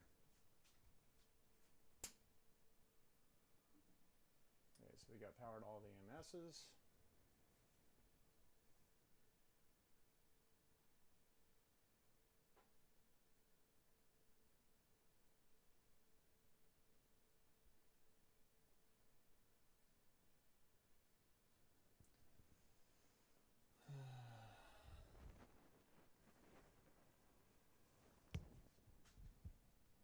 It's always scary.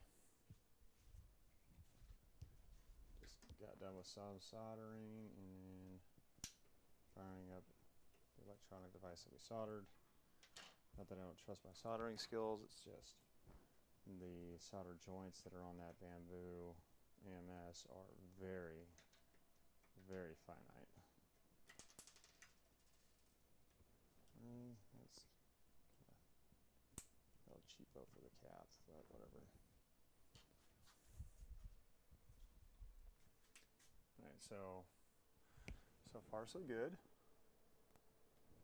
We're gonna shut the unit down real quick.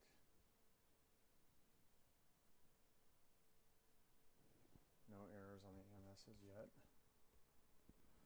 In fact, we're just gonna check and take it real quick. I'm going to go to filament.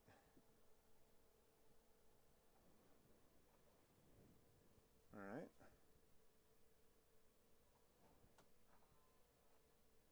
Okay.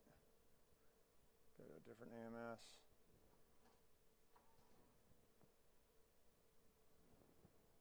Go to a different AMS.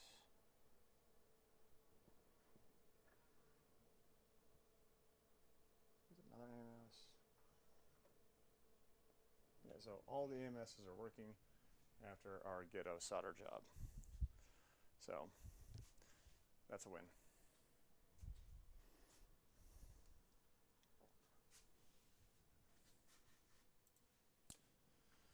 Yeah, so I got a track or what's happening? Let's go to preset 1. There we go. Alright, so track. So yeah, our new soldering station has worked better than my other soldering kits that I've had, so we're gonna, so far so good, happy with that purchase. We figured out that was going on Prime Day sale, and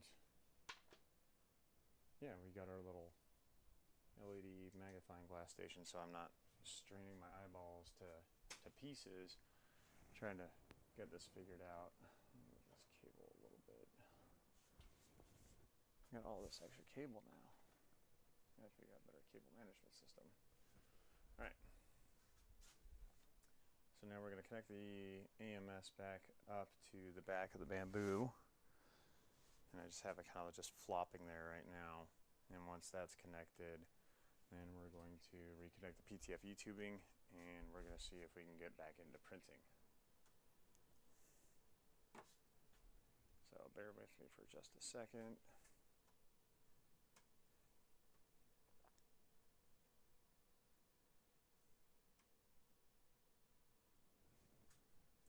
Power down the bamboo.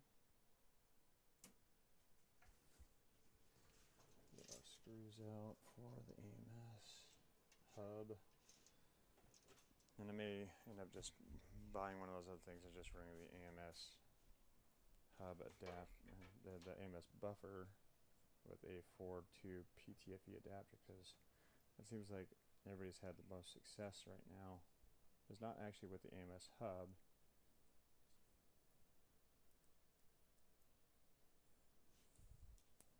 Which it's kind of not really upsetting.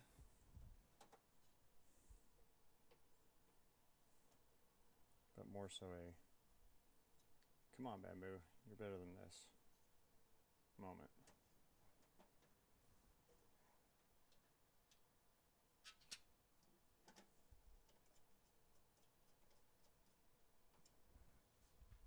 There's number 1. Because when I got the AMS hub originally,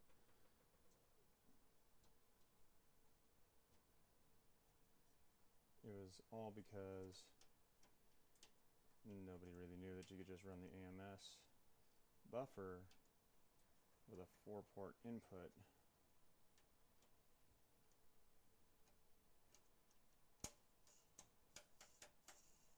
Alright, that's in. Versus now it's like, yeah, you could just run in a 4-port input and just call it a day. So 1, 2, 3,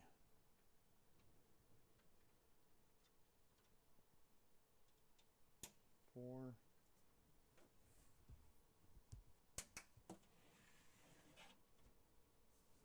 That should get bamboo 2. Actually, bamboo 1. Back into full service. All right. Sweet. My ghetto solder jobbing has saved the day. And I got some pretty sweet new trinkets to work with here. So what we're going to do is we're going to go ahead and we're going to get into a test. And I think what may have happened is the number of times that I've had failure to extracts and tinkering and then prying with the AMS is I may have ended up inadvertently breaking those soldered connections that were on there previously. Whereas these new ones, they're ugly, but it's soldered. So that's kind of what I care about right now.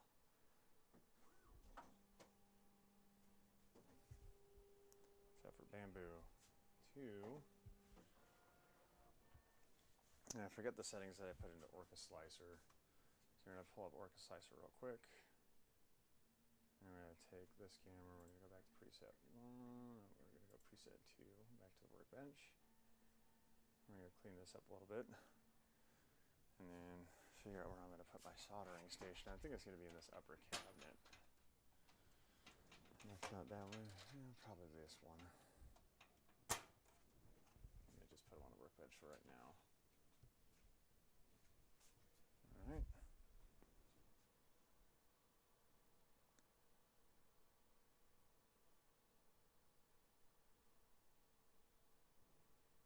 Let's see, silky silver, gold, blue. And then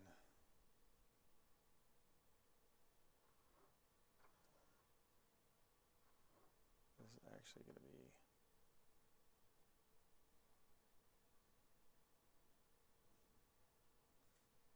we picked up a bunch of filament. The filament arrived today too, so kind of want to get that into action as well. 1:51 in the morning.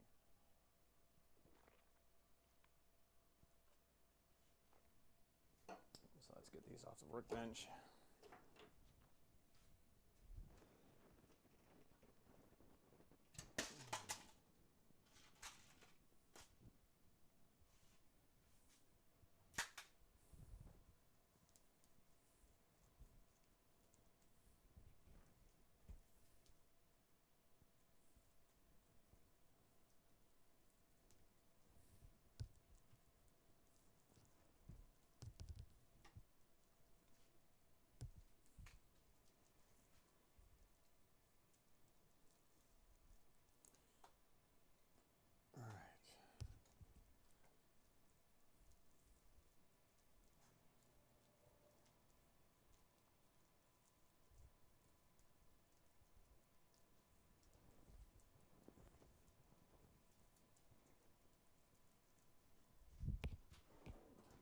Spare power cable drawer. Grab another beer. Oh, gosh.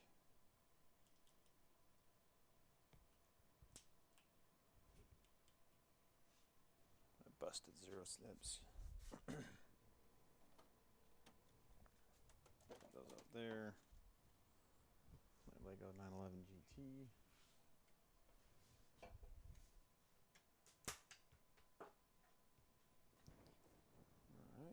Oh, goodness gracious me. Did not mean to do that. My apologies. I just completely knocked the camera.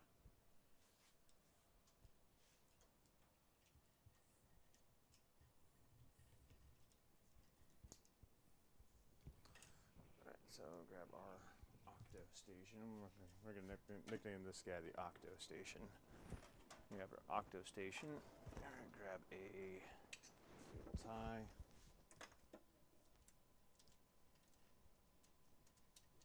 Get that cabling into the cable tie, set it on top, and then move that over. Bam. More tools for the workbench. Alright, so our solder station, this thing should be cooled down. This guy we're going to set over here as well.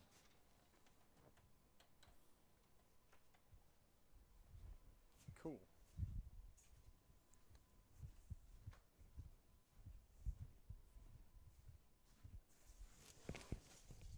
Okay.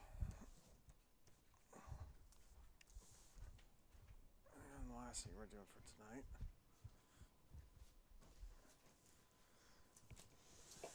is grabbing another beer because it's before 2 o'clock, so I'm fine.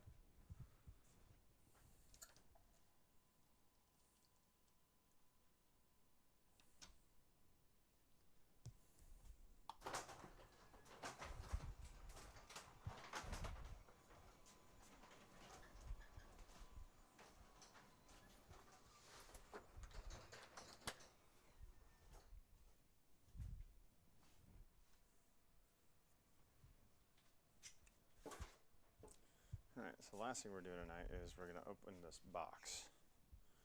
And this box should have a bunch of bamboo filament in it.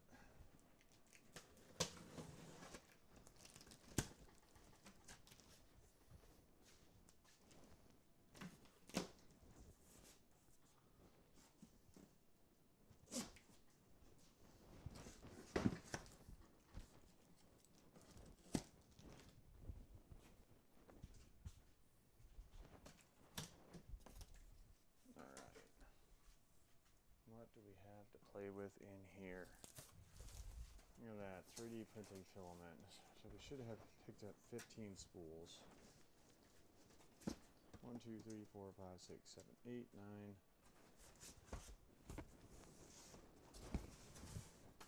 So 1, 2, 3, 4, 5, 6, 7, 8, 9, 10, 11, 12, 13, 14, 15 spools of filament.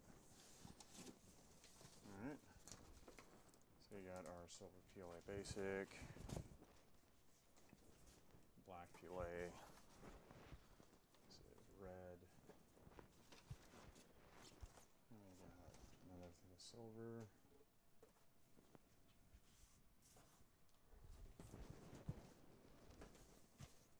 yellow. So we picked up some CMYK, we picked up some red, green, blue,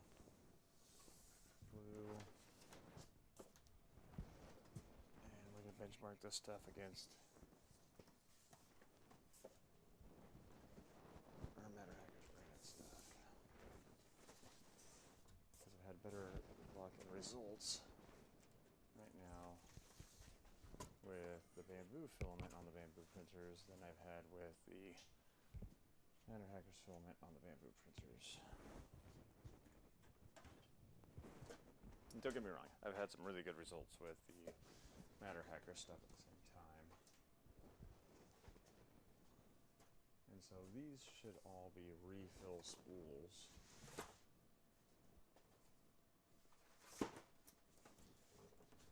Move this box off. Yeah, I'm going to have to do some cardboard breakdown a little bit earlier than I usually do in the week because got a bunch. These all have to get broken down. I'm just going to get them into recycling. So red, do to get red into the printer.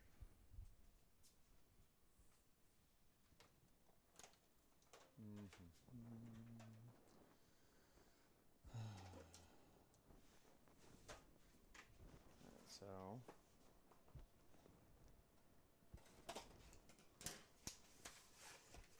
look at that red. So this is the thing that pains me about everybody that does these, and it's probably a little bit easier with the cardboard spool, but when you drop the desiccant packet into the center of it, and then you vacuum seal it, that desiccant's not doing really anything for the filament at all. It's just desiccant that's vacuum sealed in its own little spot. It's not helping remove moisture anywhere else. But every manufacturer does it. It's the same. I don't know why that is, but here we are. Alright, so we're going to grab one of our empty spools. From over here. So we're going to pop this open. And so when you're running your new filament spools, if you look where the RFID tag is, the RFID tag has a notch in it on the cardboard. There's only one notch in the entire cardboard. So you need to take your spool adapter, and there's going to be a notch in the spool adapter. And it's hard to see, but it's right there. That little notch. We're going to take that notch, we're going to line it up. First and foremost, once that notch is set in, then we're going to take the other half of the adapter and lock it into place. And it's going to snap over, so this filament spool's locked. And then we're going to take our scissors and we're going to pull out these retainers. And there's 4 little retainers that are in here.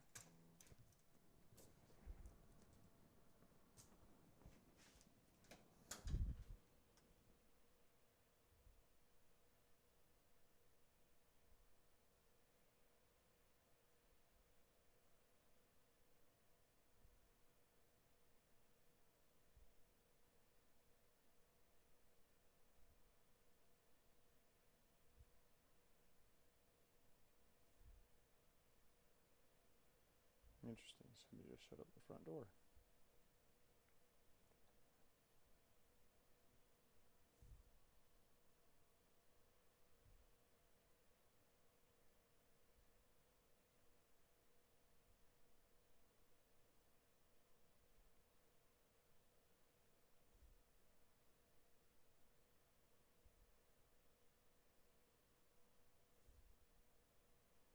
And dropped something off over my neighbor's place, so.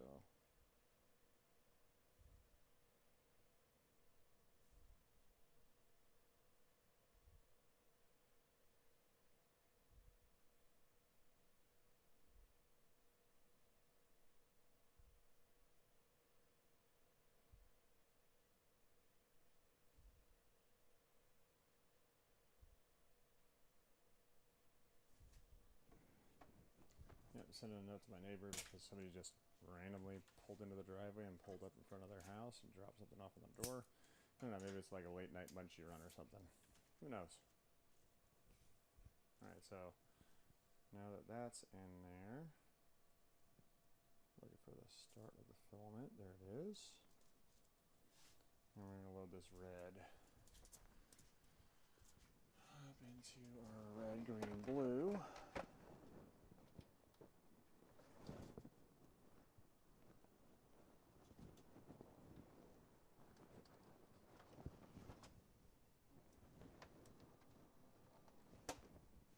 What are you doing, Bamboo?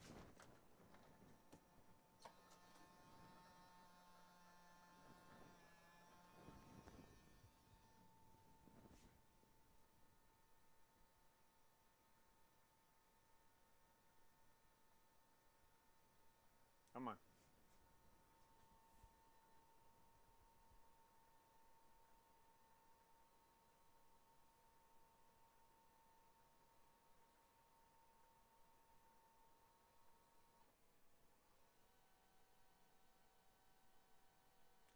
Somebody has some filament broke off inside that one EMS.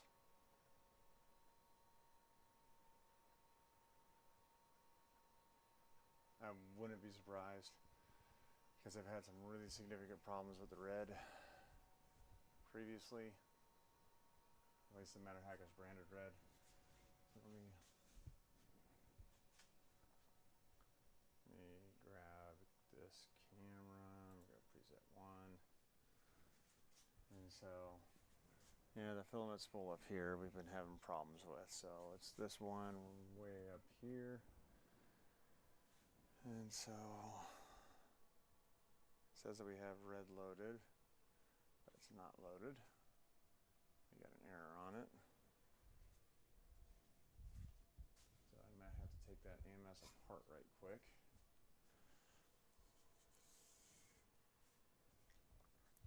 But neither here nor there, so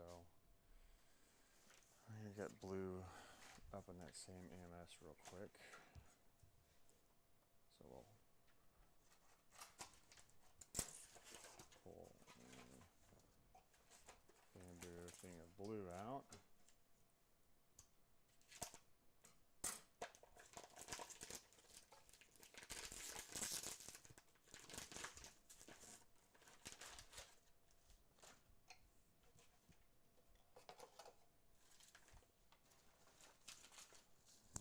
Desiccant packets. All right. I have another empty spool over here. And I always save these cardboard, especially if I plan on running respooling in the future.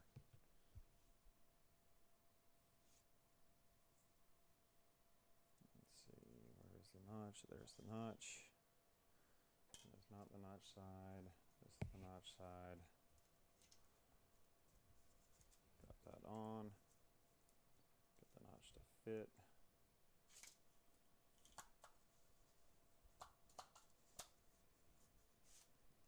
Lock the spool in.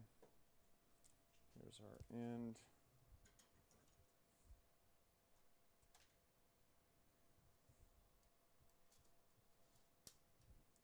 Remove our tabs.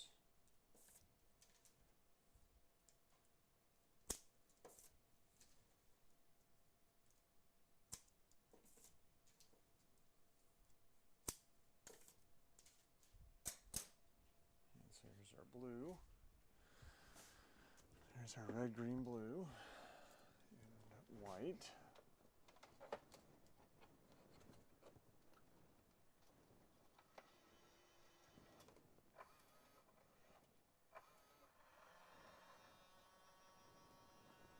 Yeah. I should probably just pop that one open and just see if there's red broken off into it, because I'm sure there is. The good news is our repair soldering job seems to be holding up so far. And granted, I didn't check voltages or anything going across it, but whatever.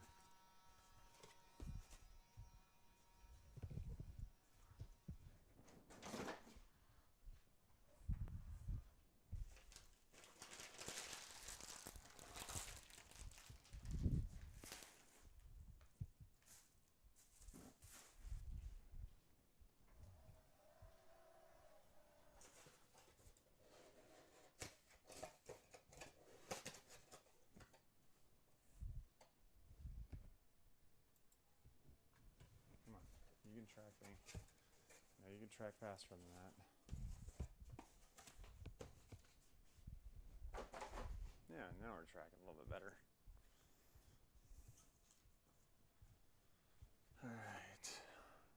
Put these up here where I got the other ones.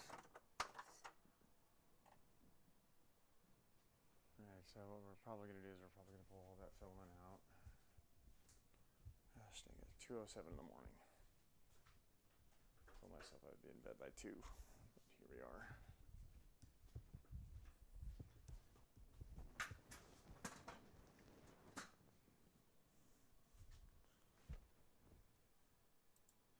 So I guess I got to move a little bit slower when I'm doing this,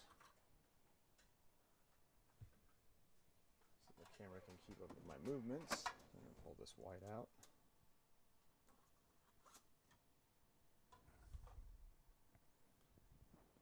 Pull the blue out that we just put in.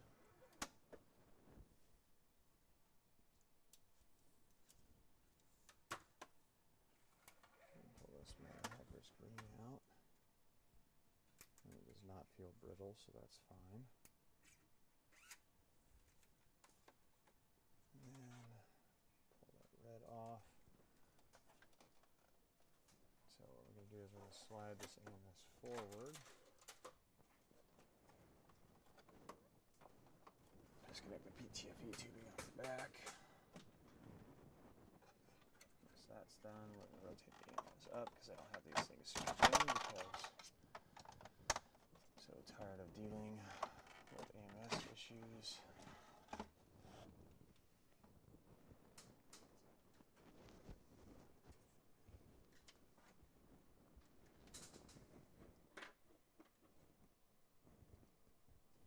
There is. There's a little tiny piece of red filament broken off right past the sensor. And so this is the Matter Hackers material. I can tell because it's just ever so slightly more orange. Come on. Come on. You can track, but yeah. So the Matter Hackers brand material was broken off inside, so I have that removed. Here we go.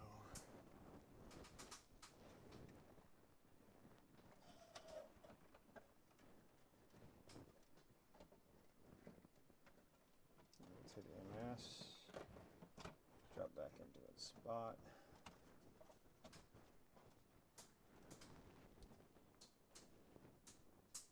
Still got all white lights. And now we're going to connect everything back up. So we're going to go red, green, blue. So green's the first one I got, so we're going to load the green.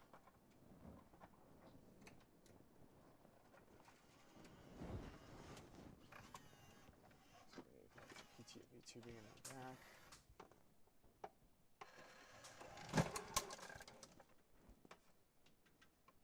No bueno.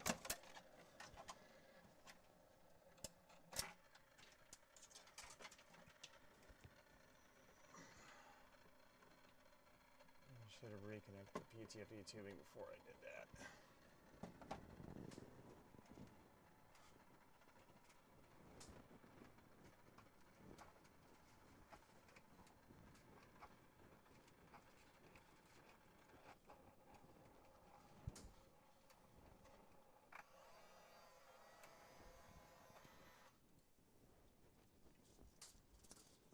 Alright, so we're going to grab our blue.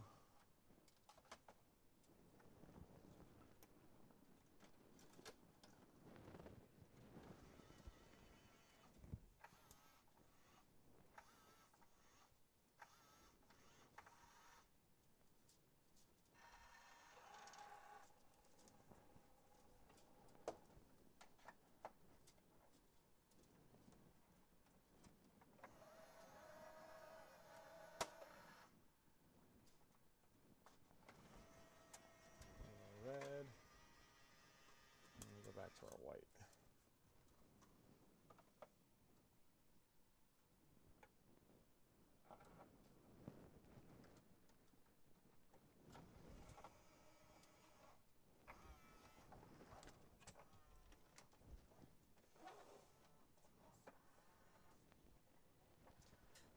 Alright, so we got back to red, green, blue, white.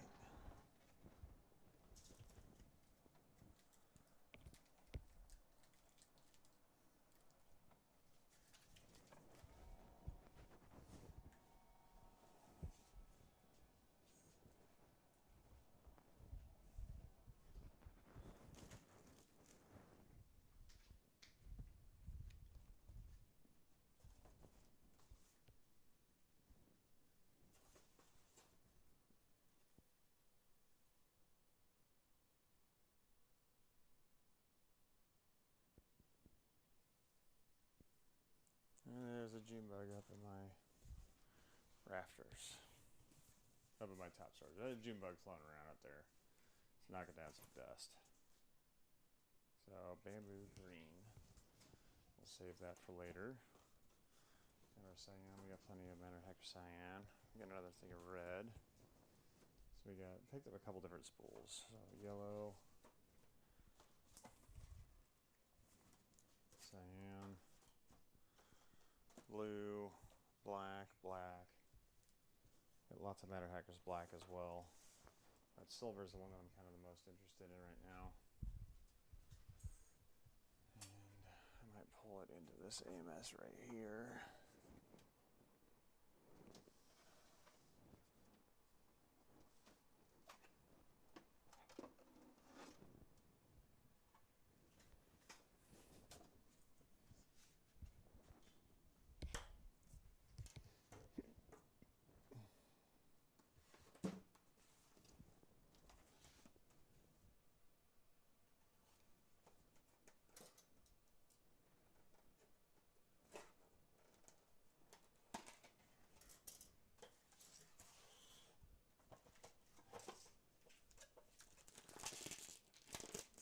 So it's packaged a little bit different than the others.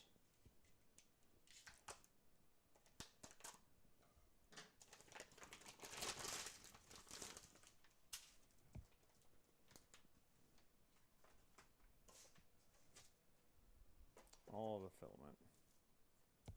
Notch, no notch, notch, notch. Alright. Drop that onto the notch.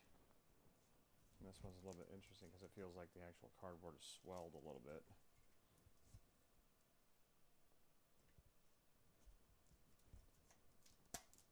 Alright, so lock that one in.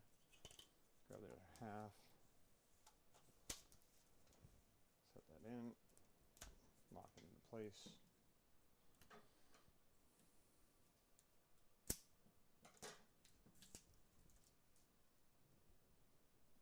There is our lead.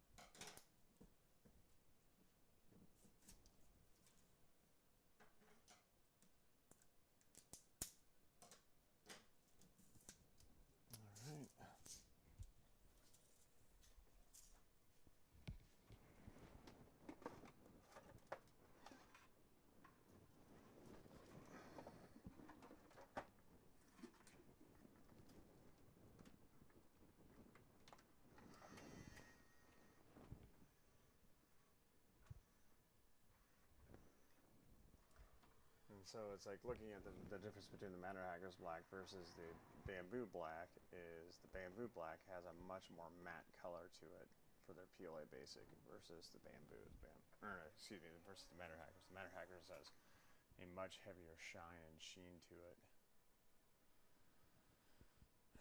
Let's see. This is the last one we should probably load as one of the spools of silver.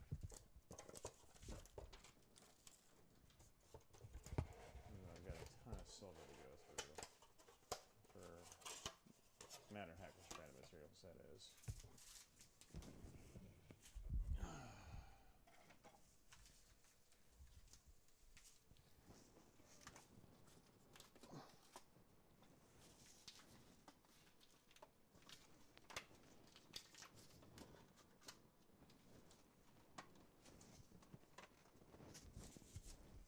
What I need to do is I need to start printing out some of those desk skin packets just to get it here. Even though it's PLA, it's like I don't need to really have a whole lot of moisture control, but it'd probably be for the better if I did that. I mean, my PLA just kind of like leave in the open in the wild. I'm sure if I actually reduce some of the moisture, I'll probably get some better results, but you know, neither here nor there. Okay.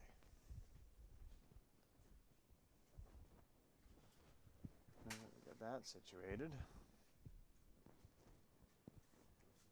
let's get a print going. And so we're going to do a benchmark print real quick.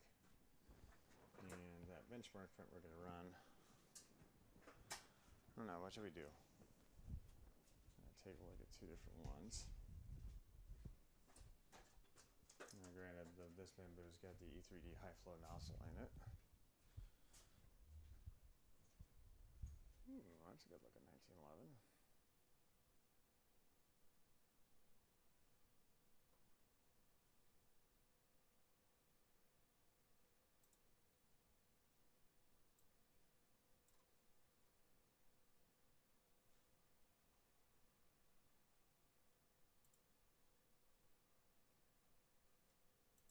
So let's cancel that. Let's go to device, machine 1.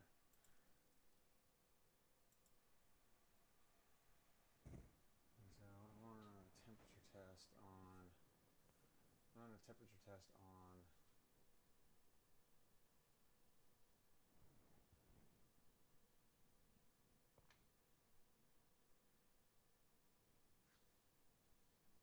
I guess our build series black stuff. So this is going to be generic PLA, which is on C4. So here's C number 4.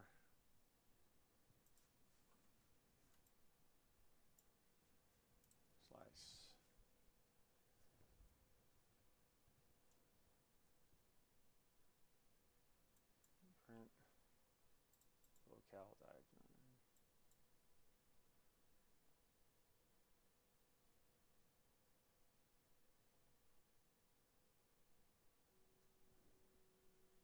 see what bank it runs, because I've got like three blacks loaded right now.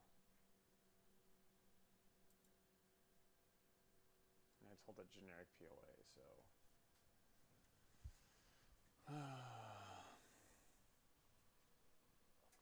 instead of the bamboo PLA. I need to get my butt to bed.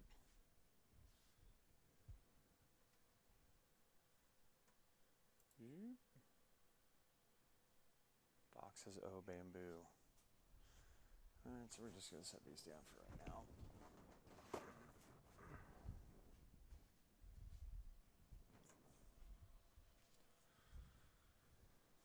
And so refill spools, I need 1, 2, 3, 4, 5, 6, 7, 8, 9, 10. So I need 10 more. I've got 1, 2, 3, so I need 7 more refill spools.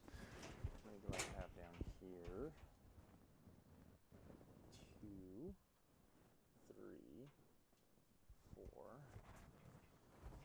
Okay, so I've got. I got these out. There's 1, 2, 3,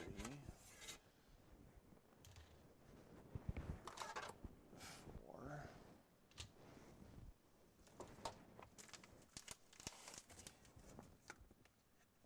We got some support back there.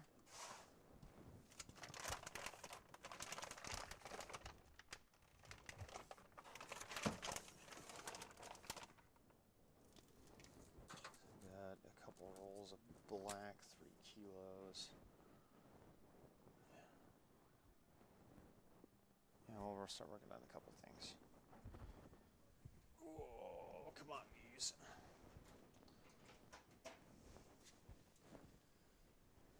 So 1, 2, 3, 4, 5, 6, 7, 8, 9, 10. 1, 2, 3, 4, 5, 6, 7. So I need 3 more.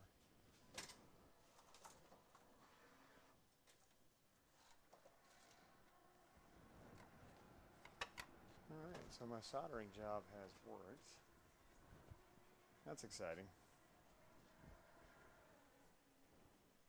And we might get ourselves to bed before 3. What I do want to do, though, is I want to jump back into Orca Slicer. And I want to run one more test on that silver PLA from Matter Hackers.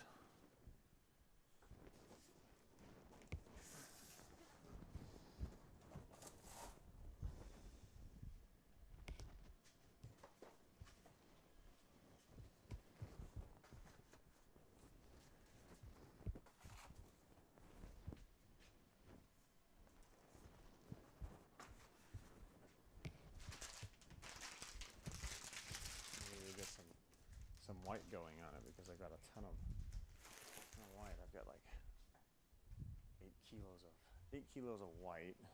I've got just over 6 kilos of black. I've got about 5 kilos left of silver. And for the longest time there, the silver filament from Matter Hackers was kind of my go-to. But I'm kind of debating on whether or not I want to transition over to straight bamboo or not.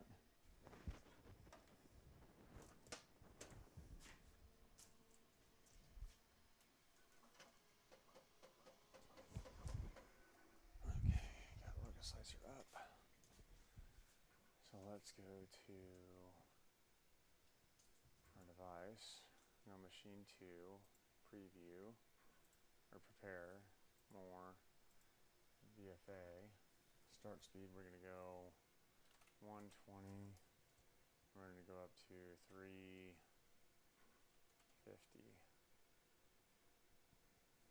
and we'll go 340. And steps at 10 millisecond, okay. Alright, I'm going to check to make sure that this is base mode.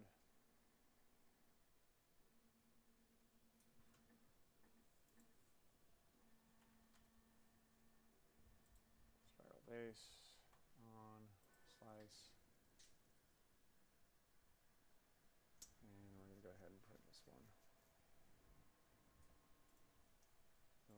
speeds. So we're ramping all the way up to 340. From 120 to 340. And that's going to be, again, flow commensurate with 120 all the way through 340.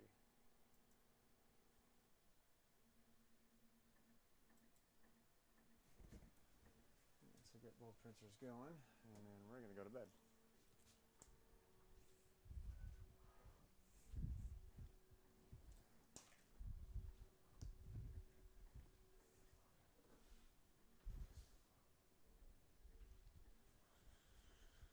Alright.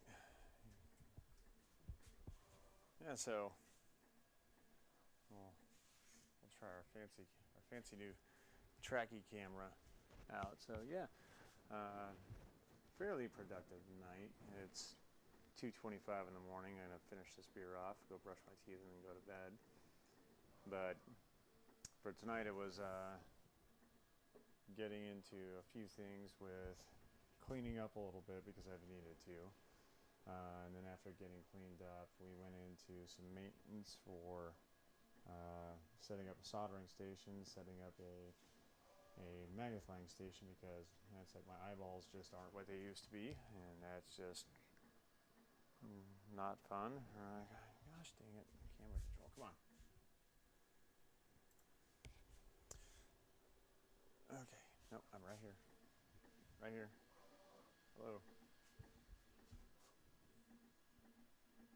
Yep, track me. Okay, here we go. These are hand and arm signals of track, which is, you know, just holding up a hand with fingers to join.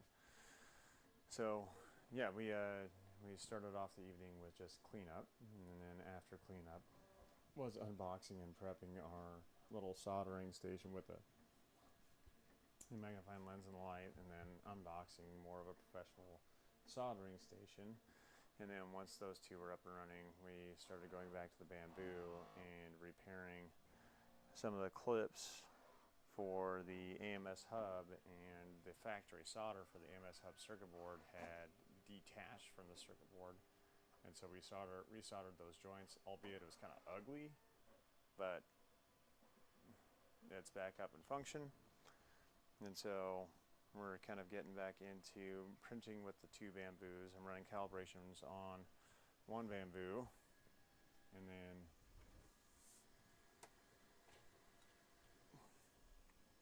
calibrations on the second bamboo. Well, calibrations on bamboo number 2. So machine 2 is running calibrations.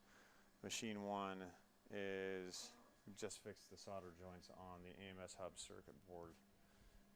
Now that those are up and running, now we're just running a quick test print for temperature, just run some temperature variance control for the Matter Hackers branded black PLA, and it loaded correctly. They told it, hey, load the generic PLA instead of the bamboo, the 2 different bamboo filaments that I got in there. And then got into unboxing some a shipment of filament we got in from bamboo, and then tomorrow I think we're gonna get back into Vorons, and then working on getting the nonprofit work done, or at least a little bit further on for the nonprofit. And again, it's pretty cool because it's like we're working with the new camera, and even though we're working with the new camera, we got the GoPro camera up here. Did some work on the computer with the workbench cleanup, and got some cabling done and some switching for USB 3. So yeah, it's been a pretty busy night in the garage tonight. So anyway, from the Late Night Garage with Nick, we will catch you guys later on, and yeah,